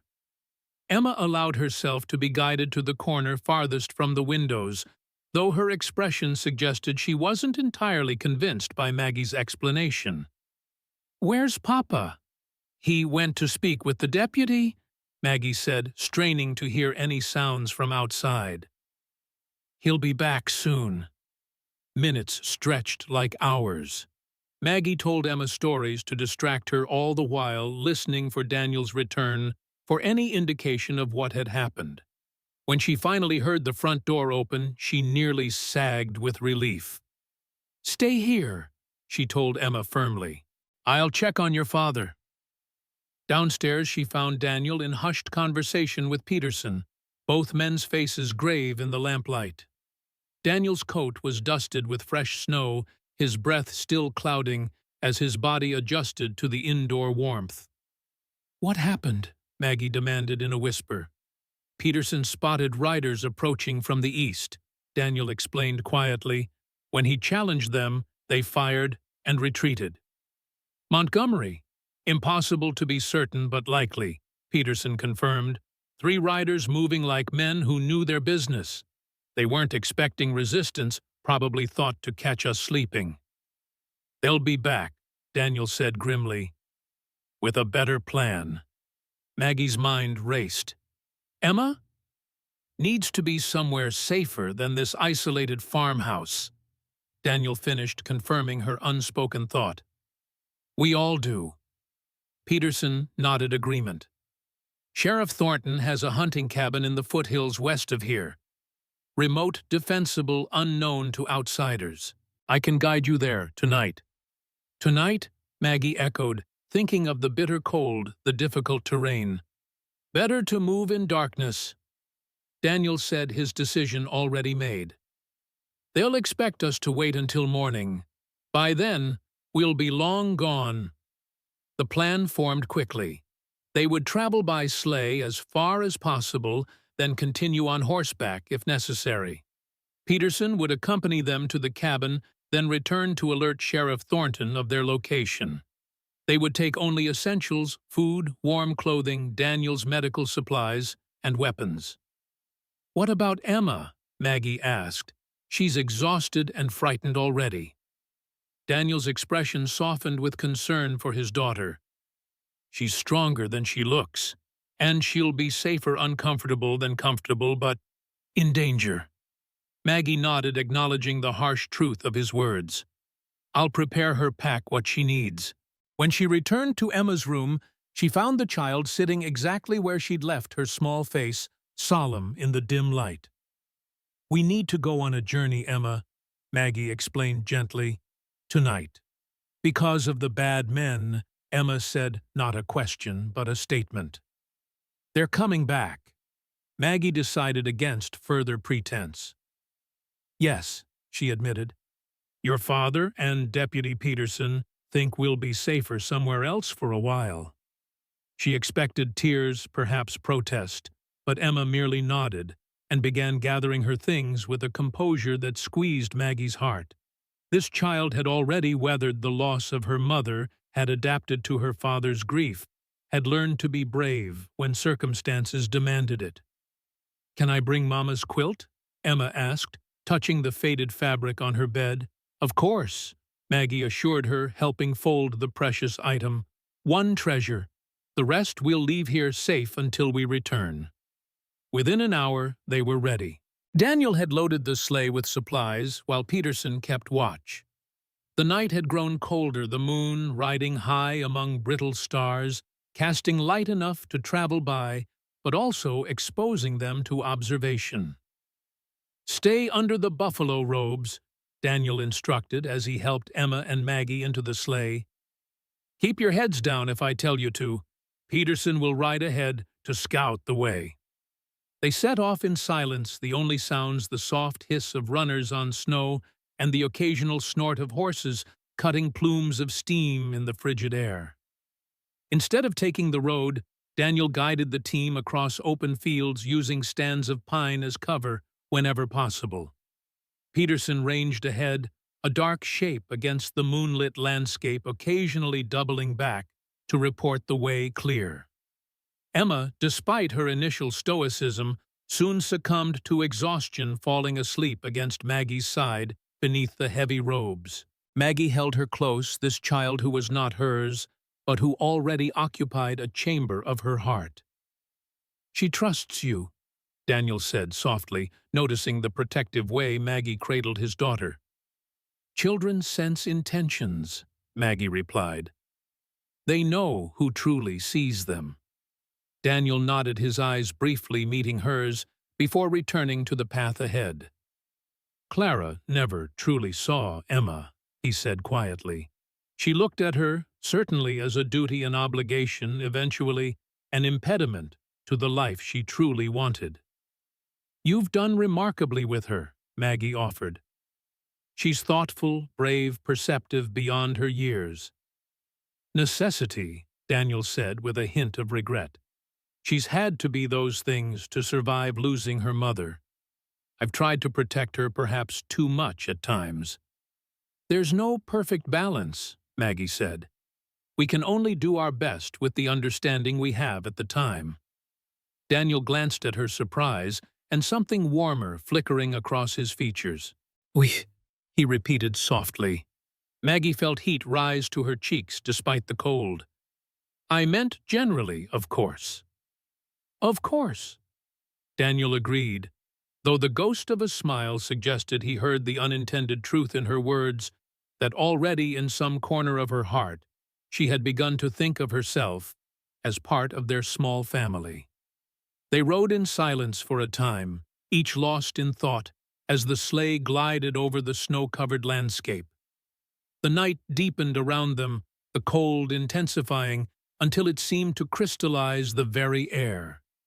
Their breath hung in clouds, the horses' flanks steamed, and frost formed on Daniel's beard. "We should reach the creek crossing soon," he said finally, his voice low, to avoid waking Emma. "There's a trapper's cabin there where we can rest briefly, warm ourselves before continuing to Thornton's cabin." Peterson materialized beside the sleigh, his horse's breath billowing white in the moonlight. "Creek's frozen solid," he reported. "We'll bear the sleigh's weight, but I don't like how exposed the crossing is, no cover for a quarter-mile in either direction." Daniel nodded grimly. "We'll have to risk it. Going around would add hours to our journey." "I'll scout ahead again," Peterson decided, wheeling his horse away. "If anyone's watching the crossing, I'll find them."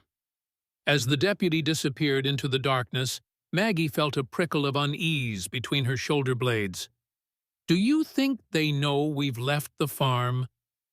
"Possibly," Daniel admitted. "If they were watching the house, they'd have seen us load the sleigh, but they couldn't know our destination." "Unless they're following our tracks," Maggie pointed out. Daniel shook his head. "In this moonlight across open country, difficult even for experienced trackers, and Peterson has been careful to obscure our trail where possible." Despite his reassurances, Maggie sensed Daniel's own concern in the tension of his shoulders, the way his eyes constantly scanned their surroundings. He was a man accustomed to anticipating danger, to placing himself between it and those he protected. They reached the creek crossing as the moon began its descent toward the western horizon. The frozen water gleamed like polished silver between snow-covered banks. The trees on the far side etched in black against the star-filled sky. Of Peterson, there was no sign. Daniel halted the sleigh, studying the crossing with narrowed eyes. "Too quiet," he murmured. "Peterson should have returned by now." Maggie tightened her arm around the sleeping Emma, suddenly acutely aware of their vulnerability. "What do we do?" Before Daniel could answer, a shot cracked the night's stillness. The report echoed across the open ground, startling the horses and jerking Emma awake. "Down!" Daniel commanded, pushing both Maggie and Emma below the sleigh's edge as he seized the reins in one hand, his revolver appearing in the other. The horses lunged forward at his command, the sleigh lurching onto the frozen creek. More shots followed, bullets splintering ice alarmingly close to the runners. Emma clung to Maggie, her small body trembling but making no sound. "Who's shooting?" Maggie asked, trying to peer over the sleigh's edge. "Stay down," Daniel ordered, urging the horses to greater speed. "At least 2 shooters on the far bank." They were halfway across when disaster struck. A bullet found one of the horses, the animal screaming in pain and fear as it stumbled, throwing the team into confusion. The sleigh slewed sideways, runners screeching against ice, threatening to overturn. Daniel fought the reins, somehow keeping the sleigh upright as it skidded to a halt. They were now stationary in the middle of the frozen creek, completely exposed to fire from both banks. "We need cover," Daniel said tersely, scanning their surroundings. "The sleigh won't protect us from rifle fire." "The far bank," Maggie suggested, pointing to where a fallen tree created a natural barricade near the water's edge. "If we can reach those trees—" "Too exposed," Daniel countered. "They'd cut us down before we made it halfway." He made a swift decision. "I'll draw their fire. When they focus on me, take Emma and run for those trees." "No," Maggie protested. "We stay together." "Papa." Emma whispered, her voice steady despite her fear. "The ice." Both adults followed her pointing finger. Near the sleigh, the bullet-pocked ice had developed a spiderweb of cracks, water beginning to seep through. "It won't hold much longer," Daniel said grimly. "We have no choice but to move." Another volley of shots decided the matter, one bullet tearing through the sleigh's side inches from Emma's head. Daniel returned fire, the revolver's report thunderous in the confined space. "Now!" he ordered. "Go!" Maggie seized Emma's hand, and they ran half-crouched toward the far bank. Behind them, Daniel continued firing, providing covering fire as they scrambled across the treacherous ice. A bullet kicked up a spray of frozen water at Maggie's feet. Another tore through her skirt, without touching flesh. They reached the fallen tree, diving behind its protective bulk, as more shots splintered bark above their heads. Maggie pulled Emma close, shielding the child with her body, as she anxiously looked back for Daniel. He was making his way toward them in a crouching run, revolver extended, firing methodically at muzzle flashes that bloomed like deadly flowers in the darkness. 20 yards separated him from safety when Maggie saw him stumble, his left arm jerking as a bullet found its mark. "Daniel!" she screamed, heart lurching. He regained his balance, continuing forward but slower now. Another shot cracked the ice directly in front of him.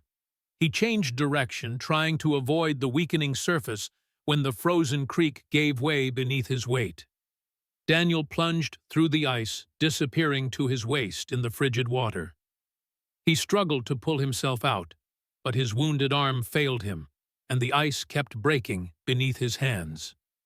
"Stay here," Maggie ordered, Emma placing the child in a protected hollow beneath the fallen tree. "Don't move until I call you." Before Emma could protest, Maggie was moving, crawling along the tree trunk to where it extended partially over the creek. The ice near the bank was thicker, supporting her weight, as she stretched out on her stomach, extending her arms toward Daniel. "Grab my hands," and she called, reaching as far as she dared. Daniel looked up, face already gray with cold and pain.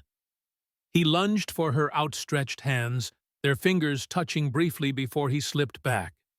"Too far," he gasped, teeth chattering violently. Get Emma to safety. Forget me."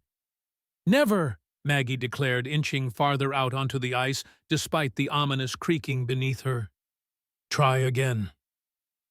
More shots rang out, but less frequent now, as if the attackers were uncertain of their targets in the confusion. Maggie ignored them, focused entirely on reaching Daniel before hypothermia claimed him. With a final desperate effort, he lunged upward again, and this time their hands locked. Maggie pulled with all her strength, her body sliding backward along the ice until Daniel's torso cleared the water. He dragged himself the rest of the way, collapsing beside her, water streaming from his clothes and immediately beginning to freeze. "We need to move," he stammered, trying to rise despite his violently shivering body. They're coming." Maggie helped him to his feet, supporting much of his weight, as they staggered toward the fallen tree where Emma waited. The shooting had stopped, replaced by the sound of voices and movement on both sides of the creek. "They're crossing," Daniel warned, fumbling to reload his revolver with numb fingers. Go, take Emma. Cabin is 2 miles west, following the creek." "I'm not leaving you," Maggie said firmly, helping him behind the log, where Emma waited wide-eyed with fear. "We stay together. Emma, help me with your father's coat. We need to get him dry."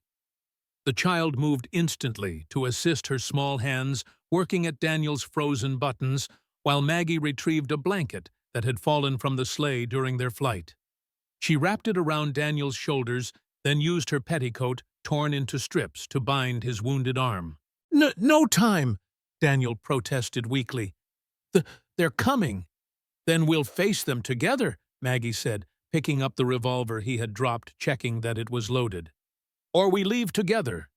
But I will not abandon you, Daniel Hayes." A new sound interrupted their desperate preparations, hoofbeats approaching fast from the west. Maggie raised the revolver, prepared to defend them against this new threat, when a familiar voice called out, "Hayes, Miss Sullivan, hold your fire." Sheriff Thornton emerged from the darkness, rifle in hand, followed by Dr. Mills and 2 deputies. They dismounted swiftly, taking positions around the fallen tree. "Peterson reached us," the sheriff explained tersely. "Rode like the devil himself was on his heels. Said you were heading for my cabin." His eyes narrowed as he took in Daniel's condition. "You're hit. Arm," Daniel managed through chattering teeth. "Creak. It's cold." Dr. Mills was already examining him, his lined face grave. Hypothermia, bullet wound, possible shock. We need to get him warm and quickly. The trapper's cabin, Maggie suggested. It's closest. Too exposed, Thornton disagreed. And your attackers are still out there. He gestured to his deputies. "Roberts, Graham, find these bastards. Alive if possible, but don't risk yourselves." As the deputies melted into the darkness, Thornton made a swift decision. "My cabin's less than a mile from here. Dr. Mills, can Hayes travel that far?" "He has no choice," the old doctor said grimly. "He'll die otherwise." They fashioned a makeshift travois using branches from the fallen tree and Thornton's saddle blanket. Daniel protested weakly that he could ride, but was overruled by Dr. Mills' professional authority. Emma rode with Maggie on one of the deputies' horses, small arms wrapped tightly around her waist, face pressed against her back. The journey to Thornton's cabin passed in a blur of anxiety for Maggie. Daniel's condition deteriorated visibly with each passing minute, his shivering giving way to an alarming limpness that Dr. Mills explained was a dangerous sign. Emma, sensing the gravity of the situation, remained silent, her wide eyes fixed on her father's still form. The cabin, when they finally reached it, proved to be a solid structure of logs and stone, clearly built with defense in mind. Its single door faced a clear field of fire, its windows shuttered against attack. Inside, a massive fireplace dominated one wall, and simple but sturdy furniture spoke of frontier practicality. They carried Daniel inside, laying him before the fireplace that Thornton swiftly lit. Dr. Mills took charge, ordering Daniel's wet clothes removed and his body wrapped in warmed blankets. "Miss Sullivan, keep his wounded arm elevated," the doctor instructed. "Sheriff, we'll need hot water as much as you can heat. And whiskey, if you have it." While the men worked to save Daniel, Maggie settled Emma on a bench nearby, wrapping her in a blanket, and giving her a cup of hot tea Thornton prepared. The child's face was pale with fatigue and fear, but her composure remained remarkable. "Will Papa die?" she asked directly, her blue eyes fixed on Maggie's face. Maggie considered and rejected comforting lies. "Dr. Mills and I won't let that happen," she said instead. "Your father is strong, Emma. He's fighting hard to stay with us." Emma nodded, accepting this assessment with the gravity of someone much older. "You're fighting for him, too," she observed. "You saved him from the ice." "We save each other," Maggie said softly. "That's what family does." The word slipped out unintentionally, but Emma seized it with immediate understanding. "Are you our family now, Miss Maggie? For real?" Before Maggie could form a response to this profound question, Dr. Mills called her to assist with Daniel's wound. The bullet had passed through the fleshy part of his upper arm without striking bone or major vessels, a through and through that the doctor pronounced remarkably lucky. "The cold is our real enemy," he said as he cleaned and bandaged the wound. "His core temperature dropped dangerously. We need to warm him gradually. Too fast could shock his heart." They worked together, Maggie falling naturally into her role as nurse, anticipating the doctor's needs, monitoring Daniel's pulse and respiration. His color gradually improved as warmth returned to his body, and eventually he drifted into what Dr. Mills assured her was normal sleep, rather than unconsciousness. Sheriff Thornton returned from posting lookouts around the cabin, his weathered face grim in the firelight.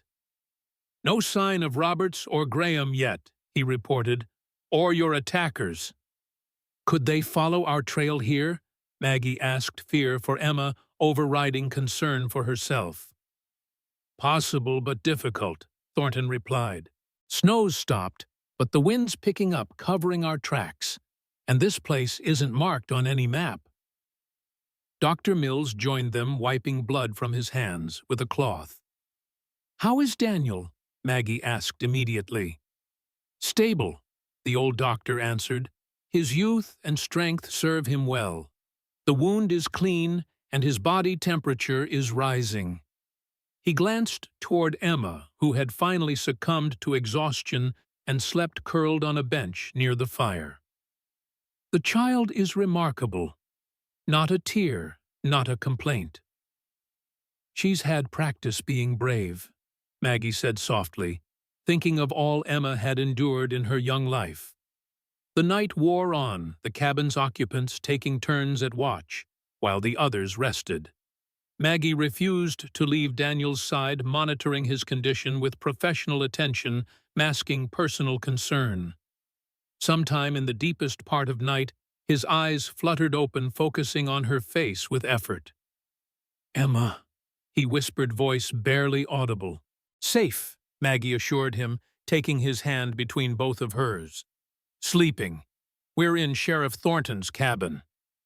Relief washed over his features. You got me out, he said, memory returning. The ice. We got each other out, Maggie corrected gently. Now rest. We're safe here. Daniel's fingers tightened weakly around hers. Don't leave, he murmured, eyes already closing again. I won't, Maggie promised, and meant it on levels beyond the immediate moment.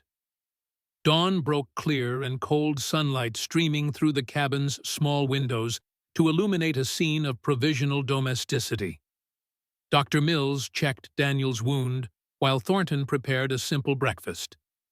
Emma refreshed by sleep, in a way only children can be helped. Maggie set the rough-hewn table with the sheriff's limited collection of plates and utensils. Papa looks better, she observed, casting a practiced eye over her father's improved color. He's much better, Maggie confirmed. Dr. Mills says he'll need rest, but he'll recover completely. Emma nodded, satisfied with this assessment. And the bad men, will they come here? The sheriff has men watching, Maggie said, choosing honesty over false reassurance. If anyone approaches, we'll know well in advance. The child considered this, her small face solemn. I'm not afraid, she declared finally. Not with you and Papa and the sheriff here. Before Maggie could respond to this touching display of faith, the cabin door opened, admitting Deputy Roberts. His exhausted face and snow-crusted clothing spoke of a long night's search. Found their camp, he reported without preamble, 5 miles east in a sheltered draw. 3 men matching the descriptions: Montgomery Hargrove and a larger fellow. Morris, Maggie supplied. Christopher's enforcer. Roberts nodded. They were arguing when we located them. The older one, Hargrove, seemed mighty displeased with how things played out at the creek. Displeased how? Thornton pressed. Said something about unnecessary violence, and this wasn't the agreement, Roberts recalled. Montgomery told him the situation had changed, that more direct measures were needed. Hargrove's losing control of his ally, Dr. Mills observed quietly. He wanted his niece recovered, not a bloodbath. Where are they now? Maggie asked, fear sharpening her tone. Headed for Silver Springs, Roberts replied. Graham's trailing them. Looks like they're regrouping, maybe seeking reinforcements. Relief washed through Maggie, not permanently thwarted, but at least temporarily deterred. They had breathing space time to plan their next move. Daniel had listened to this exchange from his position near the fire, his face pale, but alert. Silver Springs means they're not giving up, he said. Just changing tactics. Likely shifting to legal means, Thornton suggested. Hargrove has a legitimate family connection, however tenuous. He could petition the territorial court. On what grounds? Maggie demanded. Clara Eleanor married Daniel legally. Emma is their legitimate child. Fraud, perhaps, Dr. Mills suggested. Clara used an assumed name, or unfitness. A widowed father in a remote territory might be portrayed as unable to provide properly for a young girl. Daniel's jaw tightened. They'd take my daughter on such flimsy pretexts. Eastern courts might, Thornton admitted grimly. But they'd need to get her back east first, and that won't happen while I'm sheriff. The territorial courts are another matter. They tend to favor established families, property owners. Which you are, Dr. Mills pointed out to Daniel. You own your land outright. You were a respected physician in Philadelphia before coming west. And, he glanced at Maggie, you have evidence that Clara fled her arranged marriage willingly, that she chose you freely. A knock at the door interrupted their discussion. Everyone tensed Thornton, moving to answer it with rifle ready. He relaxed slightly upon recognizing Deputy Graham, but the man's grave expression immediately renewed their concern. "Riders coming," Graham reported tersely. "At least 6 well-armed moving fast from the direction of Silver Springs." "Montgomery," Maggie whispered instinctively, moving closer to Emma. "Already?" Daniel struggled to rise, wincing as his wounded arm protested the movement. They couldn't have reached Silver Springs and returned so quickly. "They didn't," Graham confirmed. "These are new men, and they're flying the territorial marshal's standard." This unexpected news stunned them all momentarily. "The marshal?" Thornton repeated. "Fletcher himself?" Graham nodded. "Recognized him at the lead. Montgomery and Hargrove are with him, plus 3 deputies." Confusion and hope warred in Maggie's mind. The territorial marshal represented law at the highest level in New Mexico territory. His presence could mean official sanction for Hargrove's claim or legitimate protection against Montgomery's increasingly violent tactics. "We stand firm," Daniel decided, struggling to his feet despite Dr. Mills's protests. "This is my daughter, my home, my territory. I'll not be intimidated even by the marshal." Sheriff Thornton nodded approval. "I'll speak with Fletcher first," he said, checking his rifle before heading outside. "Mills, you're with me. The rest of you stay inside until we determine their intentions." Through the cabin's small window, Maggie watched the approaching riders, 6 men on horseback, moving with the confidence of official authority. At their head rode a tall figure in a distinctive cavalry hat, a badge gleaming on his coat. Beside him, unmistakable even at distance, rode Christopher Montgomery, his elegant posture incongruous on the western saddle. Thornton and Mills met the riders in the clearing before the cabin. Though Maggie couldn't hear their conversation, the body language suggested tension, but not immediate hostility. After several minutes, Thornton turned and beckoned toward the cabin. "He wants us outside," Daniel interpreted, straightening his shoulders despite his weakness. "All of us." "Is that why?" Maggie asked, glancing at Emma. "Better to face them directly," Daniel replied. "Show strength, not fear." He knelt painfully to Emma's level. "Stay close to Miss Maggie and me," he instructed his daughter. "Say nothing unless directly asked a question. Can you do that?" Emma nodded solemnly, her small hand finding Maggie's and holding tight.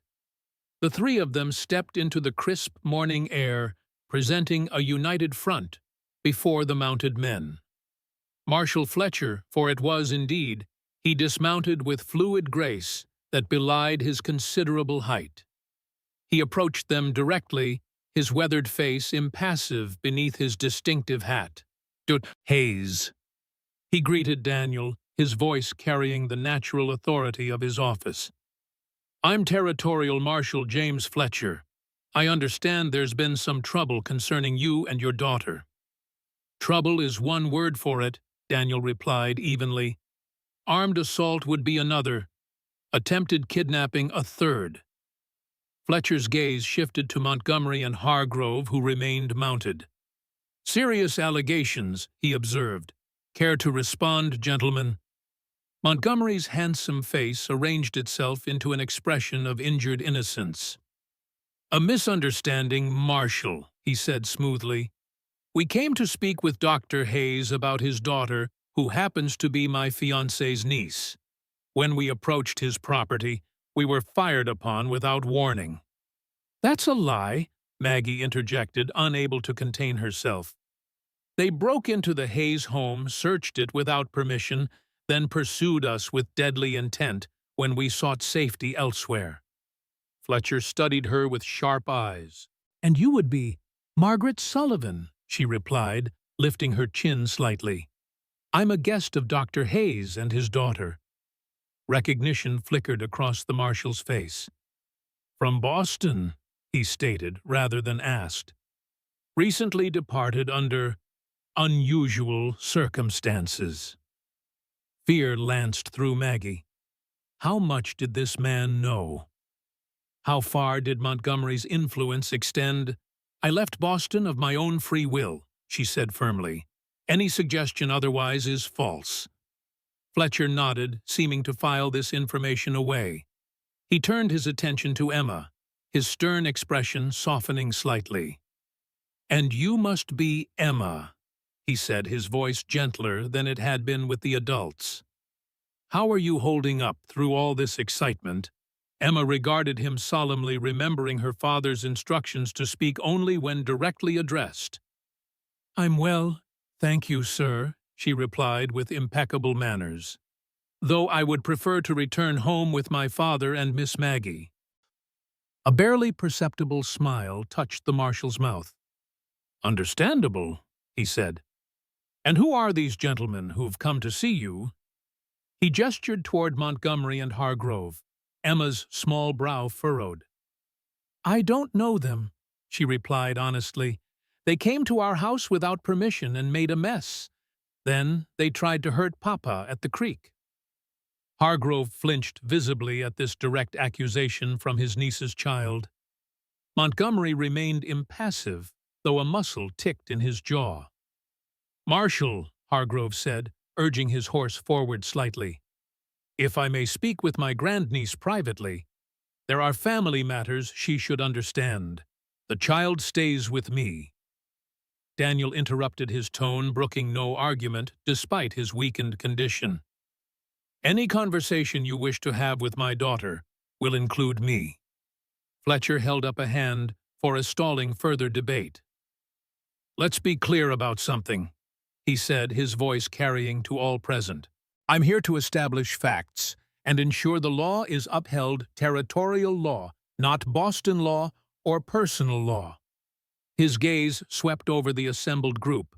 From what I've gathered, we have a family dispute complicated by allegations of trespassing, property damage, and armed confrontation. This isn't merely a family dispute, Daniel objected. These men invaded my home, pursued us with violent intent, and shot me when we fled. He was injured escaping through the ice, Maggie added. He could have died, would have, if help hadn't arrived. Fletcher's expression remained neutral, though his eyes sharpened. Serious allegations require evidence, Dr. Hayes. Sheriff Thornton tells me you have documentation concerning your wife's identity and her marriage to you. I do, Daniel confirmed. At my farm. Papers proving she was born Eleanor Hargrove, and that she married me legally if under an assumed name. And I have testimony, Maggie added, a sudden idea forming. Clara Eleanor wrote a letter to her father before she died. A letter explaining why she fled Boston, why she refused marriage to Christopher Montgomery. All eyes turned to her in surprise, none more shocked than Daniel's. What letter? He demanded. I never saw such a document.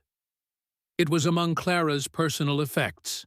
Maggie improvised, praying Daniel would follow her lead. She wrote it, but never sent it.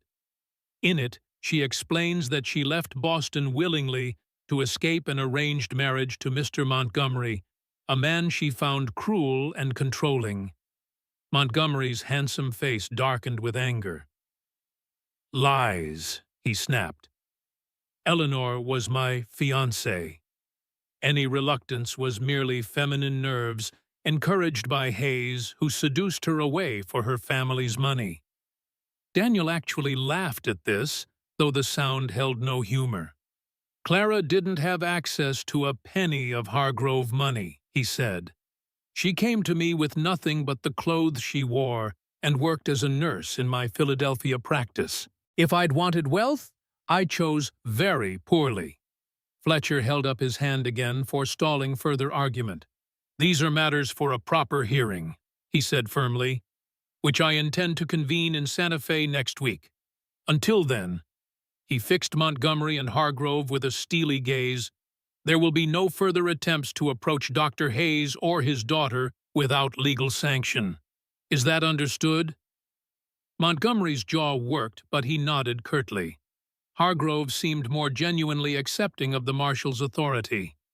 "And you, Dr. Hayes," Fletcher continued, "you'll present yourself and your documentation at the territorial court next Thursday. Bring the child, the judge will want to speak with her directly."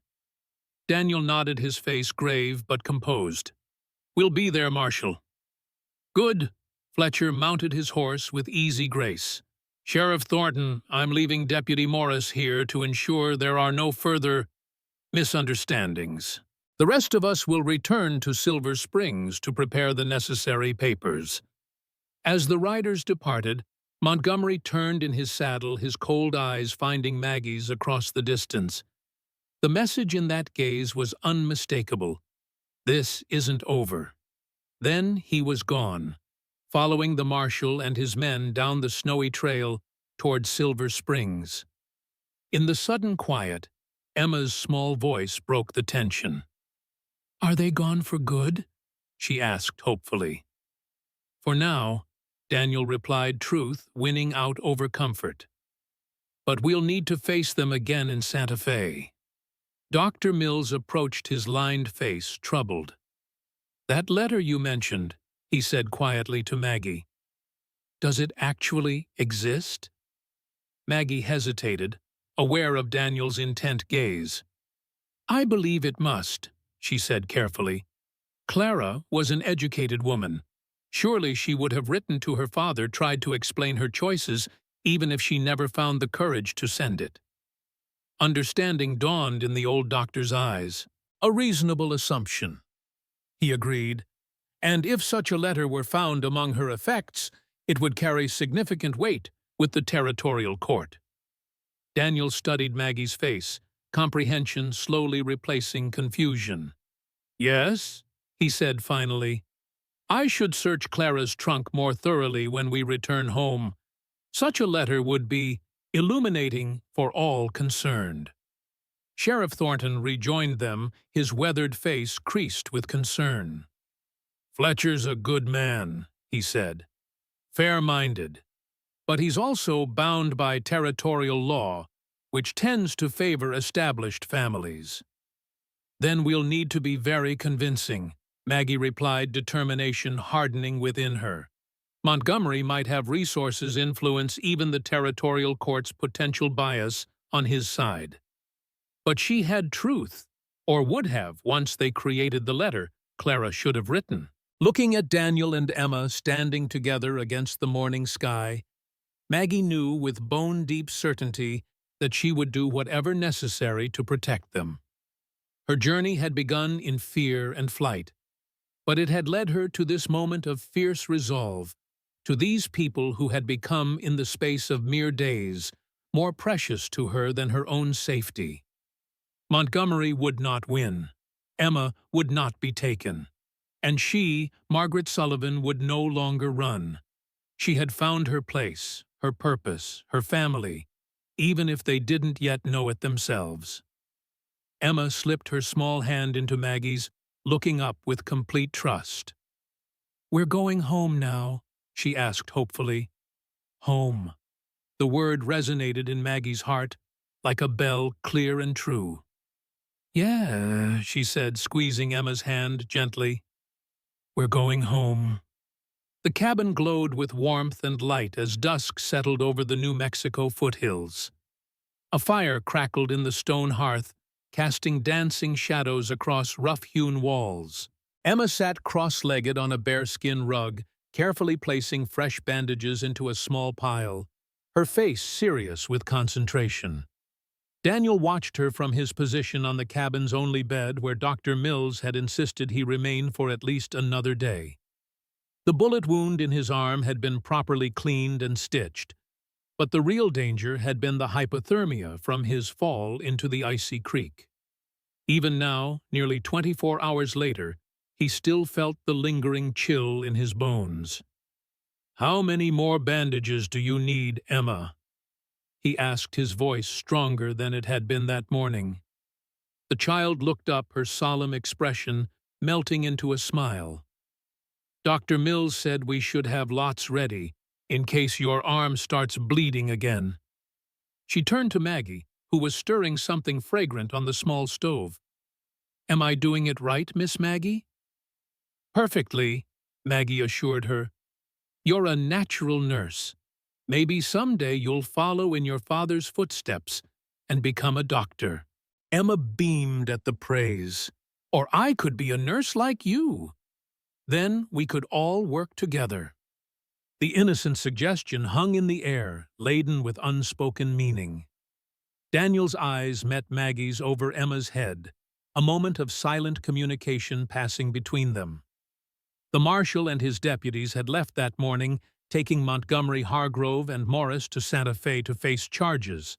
Dr. Mills had elected to stay behind ostensibly to monitor Daniel's recovery, but just as much to provide additional protection should any new threats emerge. The old doctor was currently outside checking the horses and gathering more firewood.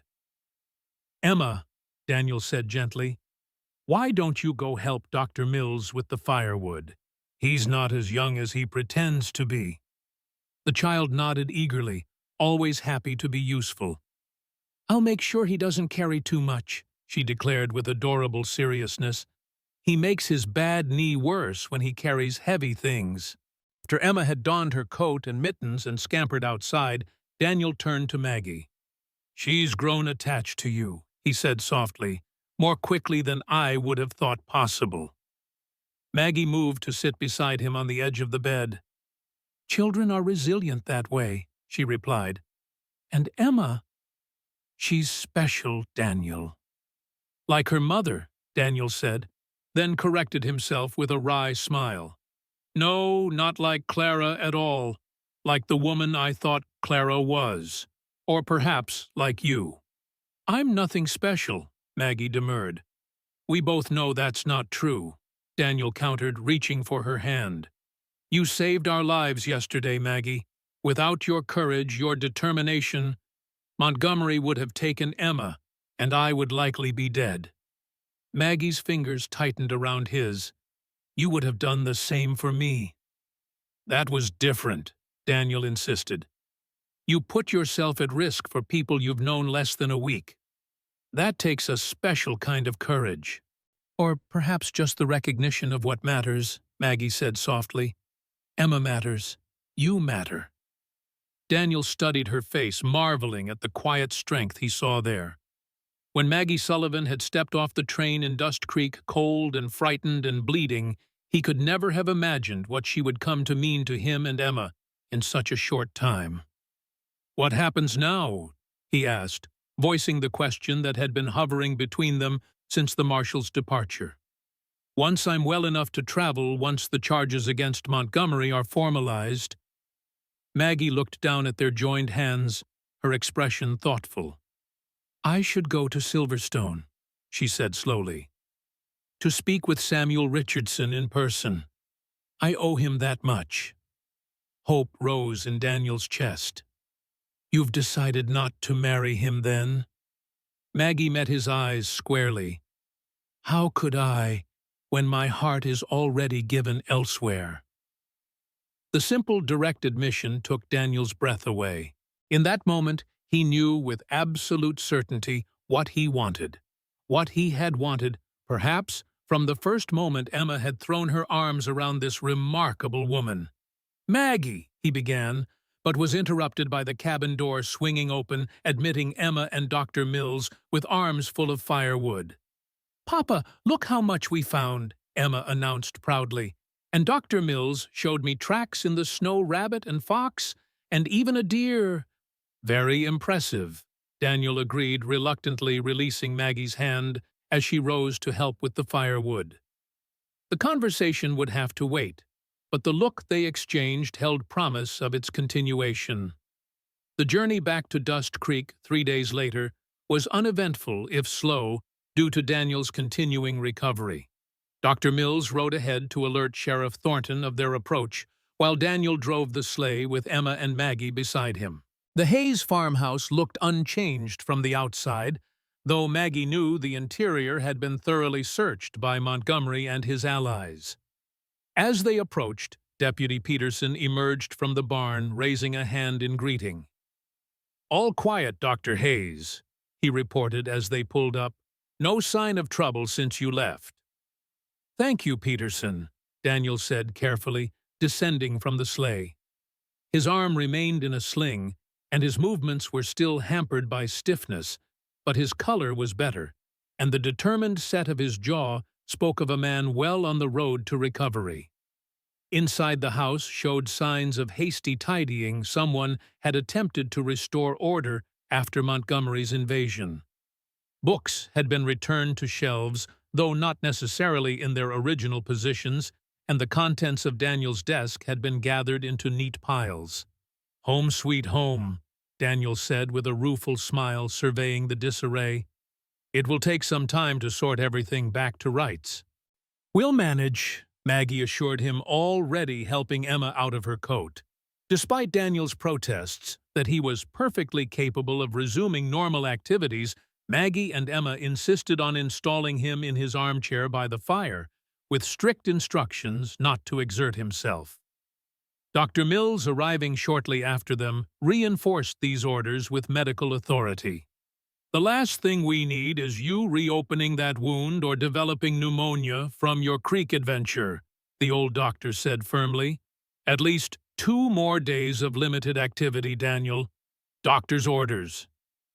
Once Daniel was settled with a book and a cup of hot tea, Emma eagerly led Maggie on a tour of her special things, a collection of treasures that included unusual stones, pressed wildflowers, a bird's nest, carefully preserved from the previous spring, and a small wooden horse that Daniel had carved for her 6th birthday. "And this," Emma said proudly, pulling a faded quilt from her bed, "was Mama's. Papa says she made it herself when I was born." The child ran her small fingers over the stitching with reverent care. "It doesn't smell like her anymore, but sometimes I pretend it does." Maggie's heart constricted at this glimpse into the child's longing. "It's beautiful work," she said softly. "Your mama was very talented." Emma nodded solemnly. "Papa says I have her hands, good for making things." She hesitated, then asked in a smaller voice, "Miss Maggie, can I show you something special? Something even Papa doesn't know about?" "Of course," Maggie replied, curious. "If you want to share it with me." Emma glanced toward the door to ensure they were truly alone, then reached beneath her mattress and withdrew a tattered envelope. "I found this in the attic in Mama's trunk. Papa keeps it locked, but I know where he hides the key." Maggie felt a flutter of unease. "Emma, if your father locked the trunk, perhaps he didn't intend for you to look inside." The child's face fell slightly. "I know, but I just wanted something of Mama's, something that was really hers." She held out the envelope. "It's a letter she wrote but never sent, like the ones Papa wrote but never sent. I thought, maybe you should read it." With reluctance, Maggie accepted the envelope. It was addressed to Richard Hargrove, Boston, Massachusetts, in a delicate, flowing hand. The seal had been broken, suggesting Emma had already read its contents. "Emma, are you sure about this?" Maggie asked gently. "This seems very private." "Please," the child insisted. "I don't understand all of it, but I think it's important for you to know." The earnestness in Emma's expression decided Maggie. Carefully, she removed the single sheet of paper from the envelope and unfolded it. "Dearest Father," the letter began, "I write this letter knowing I will likely never find the courage to send it. By now, you have doubtless disowned me completely for my elopement with Daniel Hayes, a man you would consider far beneath our family's station. The truth is simpler and sadder. I could not face the future you planned for me. Marriage to Christopher Montgomery, a man whose handsome face masks a cruelty I witnessed firsthand during our brief engagement. What you saw as an advantageous business merger between our families, I recognized as a prison sentence. Christopher does not love. He possesses. He does not cherish. He controls. My life here is not what I imagined, I confess. The territory is wild, unforgiving in ways Boston never prepared me for. Daniel is a good man, kind, honorable, skilled in his profession, but I fear I am not the wife he deserves. The isolation weighs on me daily, and I find myself longing for the society and comforts I once took for granted. We have a daughter now, Emma Elizabeth Hayes. She has Daniel's steadfastness, and I fear my restless spirit. It is for her sake that I remain, that I try each day to be content with this life I chose. But I cannot pretend the temptation to leave to return east does not grow stronger with each passing month. If you are reading this, it means I have either found the courage to send it, or I have acted on my impulses, and you have come searching for me. Either way, I beg one thing: whatever your feelings toward me, do not punish Daniel and Emma for my decisions. They deserve better than to bear the weight of my mistakes. Your daughter, still Eleanor. Clara, Maggie refolded the letter with hands that trembled slightly, understanding now why Emma had wanted her to see it. This was no mere girlish longing for connection with a lost mother. This was crucial evidence of Clara's true feelings about Montgomery, about her family, about her life in New Mexico. "You understand it, don't you?" Emma asked, watching Maggie's face intently. "The parts about the bad man, Christopher." "Yes," Maggie confirmed, choosing her words carefully. "Your mother was very clear about not wanting to marry Mr. Montgomery." Emma nodded, relief washing over her small face. "That's what I thought. The man who came with Mr. Montgomery, he kept saying Papa stole Mama away, but that's not true. She wanted to come." "That's right," Maggie agreed, though privately she noted the letter's revelations about Clara's growing dissatisfaction. "Your mother chose your father, Emma. She loved him enough to leave everything familiar behind." "But she was going to leave us," Emma said quietly, the insight shocking Maggie with its directness. "That's why she had the accident, isn't it? She was running away." Before Maggie could respond, a voice from the doorway made them both turn. "Yes," Daniel said, his face solemn but composed as he leaned against the doorframe. "Your mother was leaving that night. She had decided she couldn't be happy here anymore." "Papa," Emma gasped. "I didn't know you were there. I'm sorry about the letter." Daniel crossed the room slowly, mindful of his injuries, and sat on the edge of Emma's bed. "It's all right, sweetheart. Perhaps it's time we were honest with each other about your mother." He glanced at Maggie, who made to leave and give them privacy, but he shook his head slightly silently, asking her to stay. Taking a deep breath, Daniel turned back to his daughter. "Your mother was born Eleanor Hargrove to a very wealthy family in Boston." He began, his voice gentle but direct. "We met during the war when she was volunteering as a nurse under the name Clara Wilson. She was running away even then from an engagement to Christopher Montgomery that her father had arranged. The bad man who came here, Emma clarified, her small brow furrowed in concentration. Yes, Daniel confirmed. After the war, when I was working as a doctor in Philadelphia, we reconnected. She was still using the name Clara, still hiding from her family. We fell in love, or at least I thought we did, and married. He paused, searching for the right words to explain complex adult emotions to a child. When you were born, your mother tried very hard to be happy here. She loved you, Emma. Never doubt that. But she wasn't meant for this life. The isolation, the hardships of the territory, they wore her down over time. Until she decided to leave, Emma finished, her voice small but steady. With the man from San Francisco. Daniel looked surprised. You knew about Mr. Cunningham. Emma nodded. I heard Mrs. Wilson talking about it at church. She didn't know I was listening. A flash of pain crossed Daniel's features, quickly mastered. I'm sorry you had to learn that way, Emma.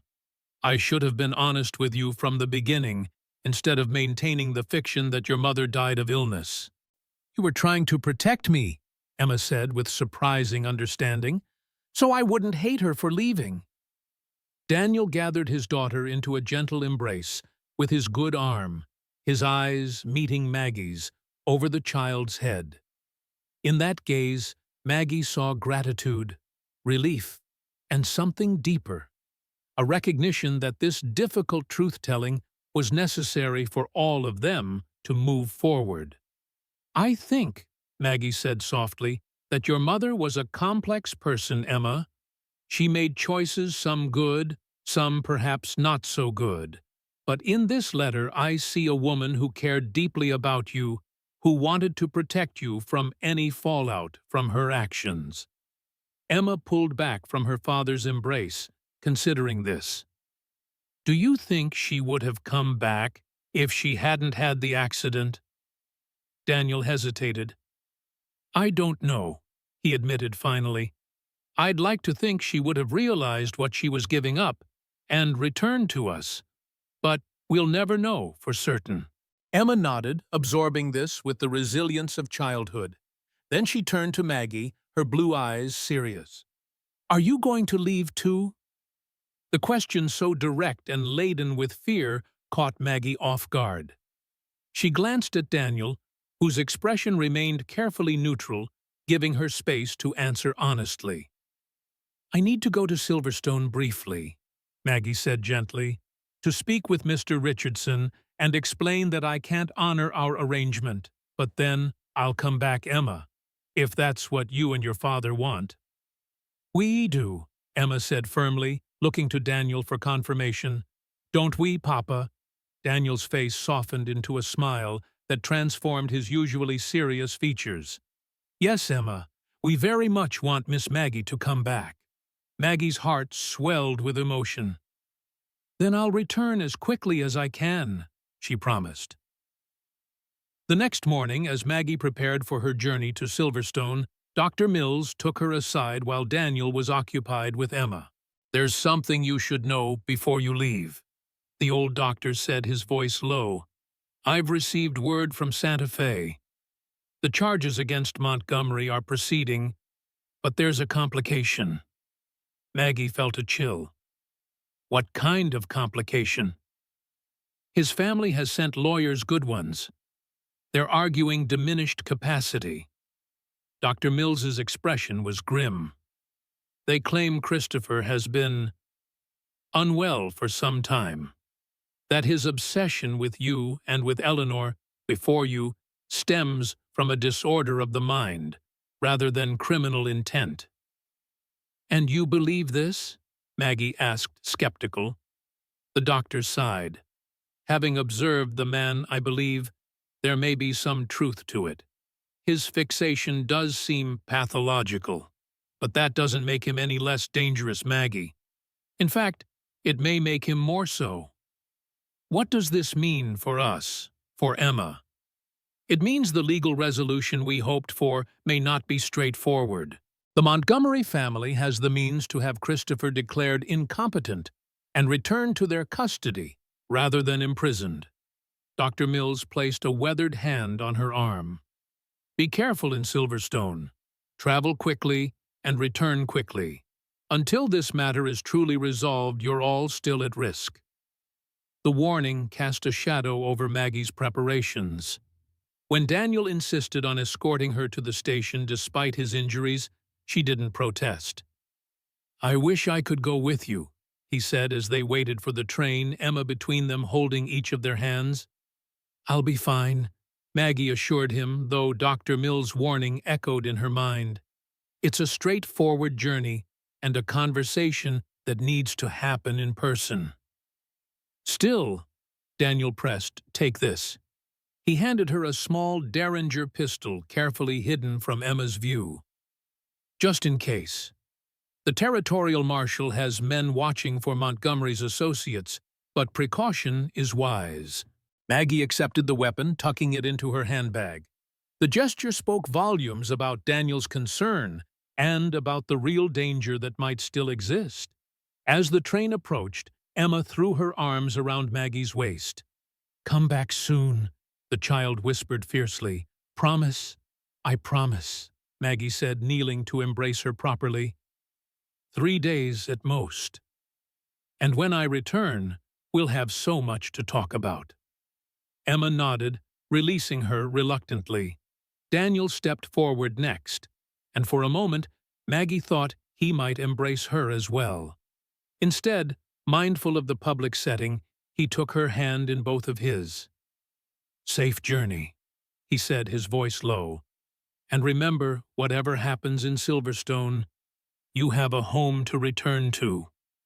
The words warmed her despite the winter chill. "I know," she replied softly, "and I will return. Count on it." The journey to Silverstone took longer than expected. Winter storms had damaged sections of the rail line, requiring passengers to disembark and continue by stagecoach until repairs were completed. Throughout the tedious journey, Maggie found herself constantly scanning her fellow travelers, alert for any sign of a threat, someone who might be reporting her movements back to Christopher's allies, or worse, planning to intercept her before she could return to Dust Creek.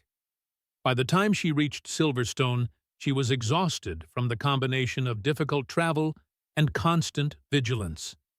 The town itself surprised her, a bustling mining community, far larger and more developed than Dust Creek, with proper hotels, restaurants, and even a small theater. Finding Samuel Richardson proved simpler than anticipated. As owner of the town's largest mercantile, his whereabouts were common knowledge. Maggie straightened her travel-worn dress, checked that her hair was reasonably tidy, and made her way to the imposing 2-story building that dominated Silverstone's main street. A bell jingled as she entered the mercantile, announcing her presence to the clerk behind the counter and the handful of customers browsing the well-stocked shelves. "May I help you, ma'am?" the clerk inquired, a young man with spectacles and a friendly smile. "I'm looking for Mr. Samuel Richardson," Maggie replied, her voice steadier than she felt. "You've found him," came a voice from behind her. Maggie turned to find herself facing a man of perhaps 50 tall and distinguished, with silver hair at his temples and keen eyes behind wire-rimmed glasses. He was handsome, in a mature way, well-dressed without ostentation, his bearing that of a man comfortable with his place in the world. "Mr. Richardson," Maggie said, extending her hand, "I'm Margaret Sullivan." So recognition dawned in his eyes, followed quickly by surprise and what appeared to be disappointment. "Miss Sullivan, I had given up hope when you didn't arrive as scheduled." His reaction was not what Maggie had expected. Not anger exactly, but certainly not the relieved understanding she had secretly hoped for. "Something happened," she said simply. "Is there somewhere we might speak privately?" Richardson nodded, his expression guarded, as he gestured toward a door at the back of the store. My office. Jenkins, mind the counter, he instructed the clerk before leading Maggie to a comfortable room lined with bookshelves and dominated by a large oak desk. Please sit, he offered, indicating a leather chair. The door closed with a decisive click that made Maggie acutely aware of being alone with this stranger, this man she had agreed to marry sight unseen. I owe you an explanation, she began. Yes. Richardson agreed, his tone cooler than his words. You do. I waited at the station for 3 consecutive days, Miss Sullivan. I inquired after every train. When no word came, I feared the worst, that something terrible had befallen you during your journey. Guilt washed over Maggie. In her fear, her flight, her unexpected detour to Dust Creek, she had given no thought to the anxiety her absence might cause Richardson. I am deeply sorry, she said sincerely. There was no way to send word. I got off at the wrong station, a place called Dust Creek, during a snowstorm. I was stranded there for days before I could continue my journey. And then, she hesitated. And then, Richardson prompted, studying her carefully. And then, circumstances changed. Maggie said, deciding honesty was the only fair approach. I never intended to deceive you, Mr. Richardson. When I answered your advertisement, I was fleeing a dangerous situation in Boston. I was desperate for a new beginning far from the East. Our arrangement seemed providential. But now it doesn't. Richardson concluded, his perception clearly sharp. What changed, Miss Sullivan? Or perhaps I should ask, who changed your mind? The directness of the question caught Maggie off guard. It's not that simple, she began, but Richardson raised a hand to stop her. Please, Miss Sullivan, I am a businessman, not a romantic. I value directness.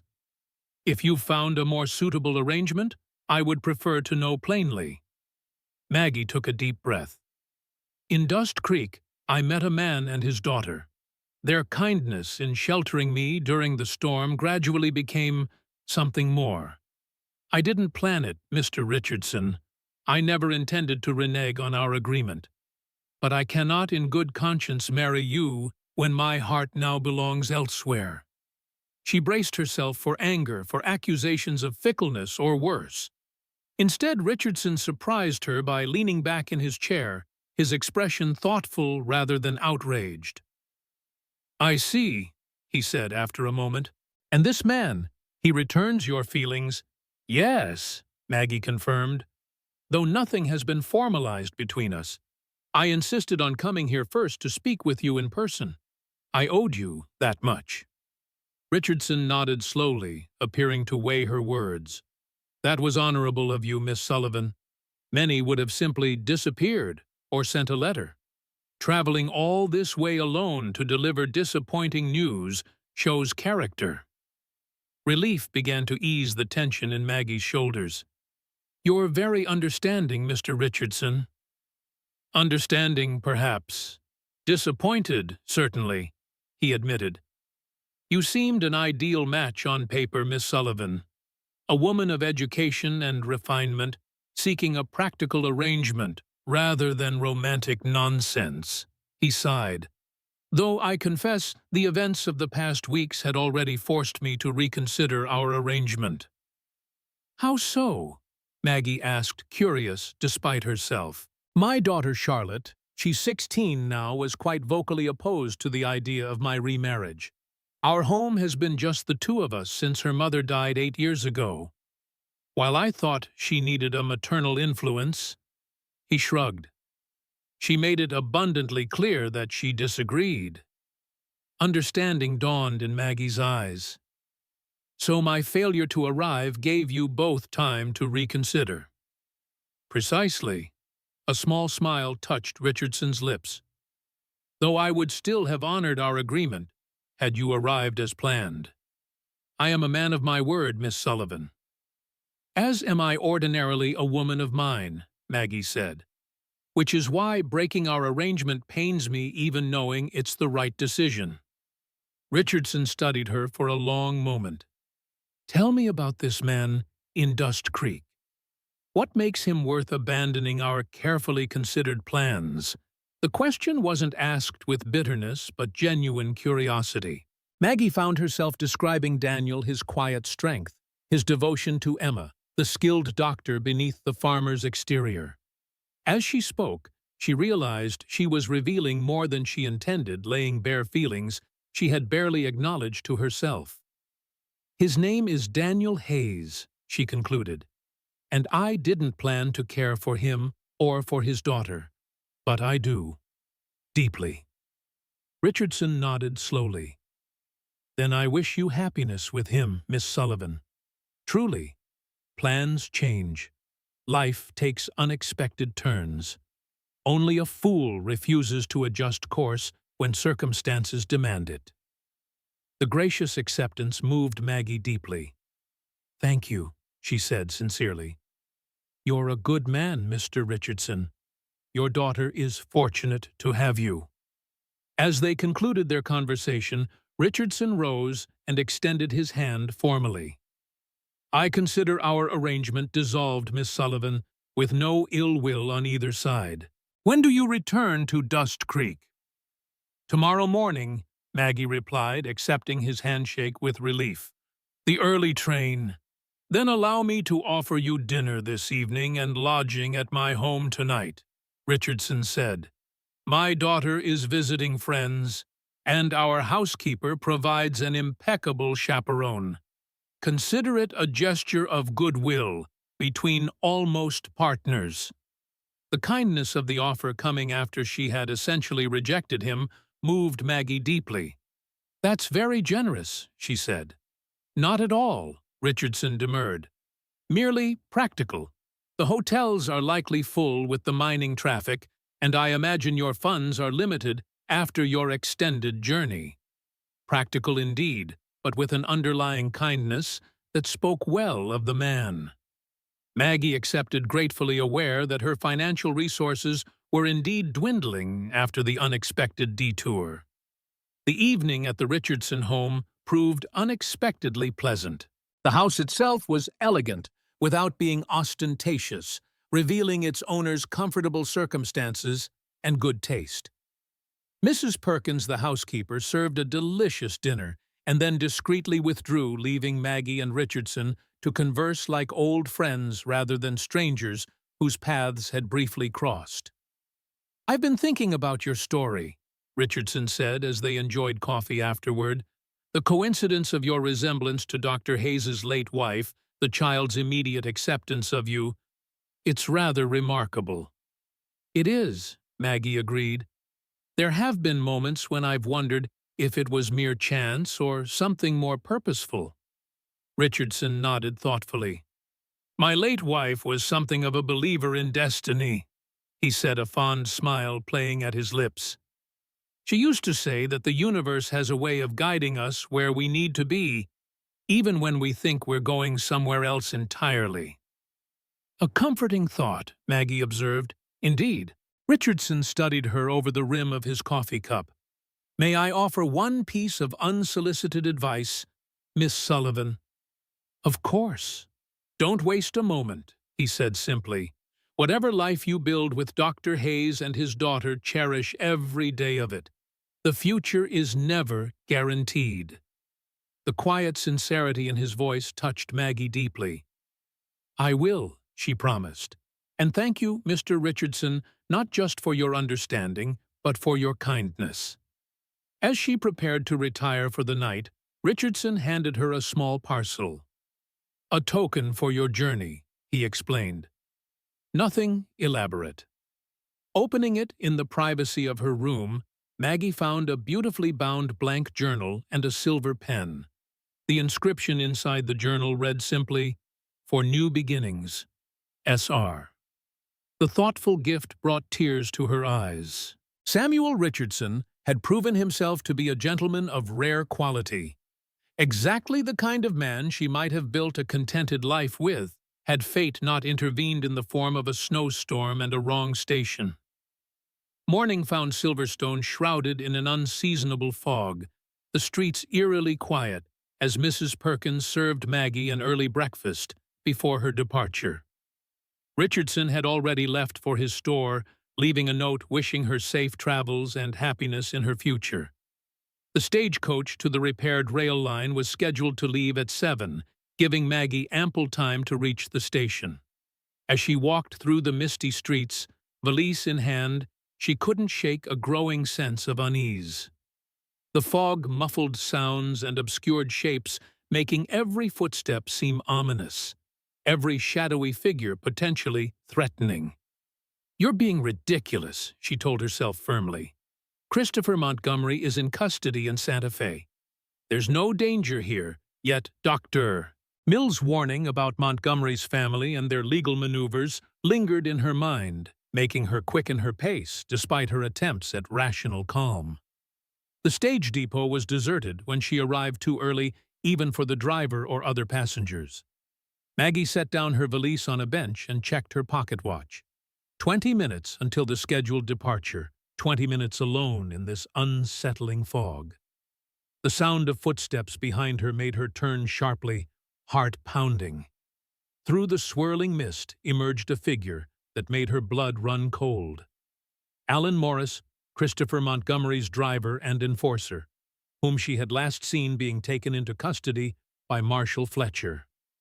"Miss Sullivan," he said, his voice deceptively pleasant. "What a fortunate coincidence." Maggie's hand moved to her handbag, where Daniel's derringer lay hidden. "How did you get free?" she demanded, backing away slowly.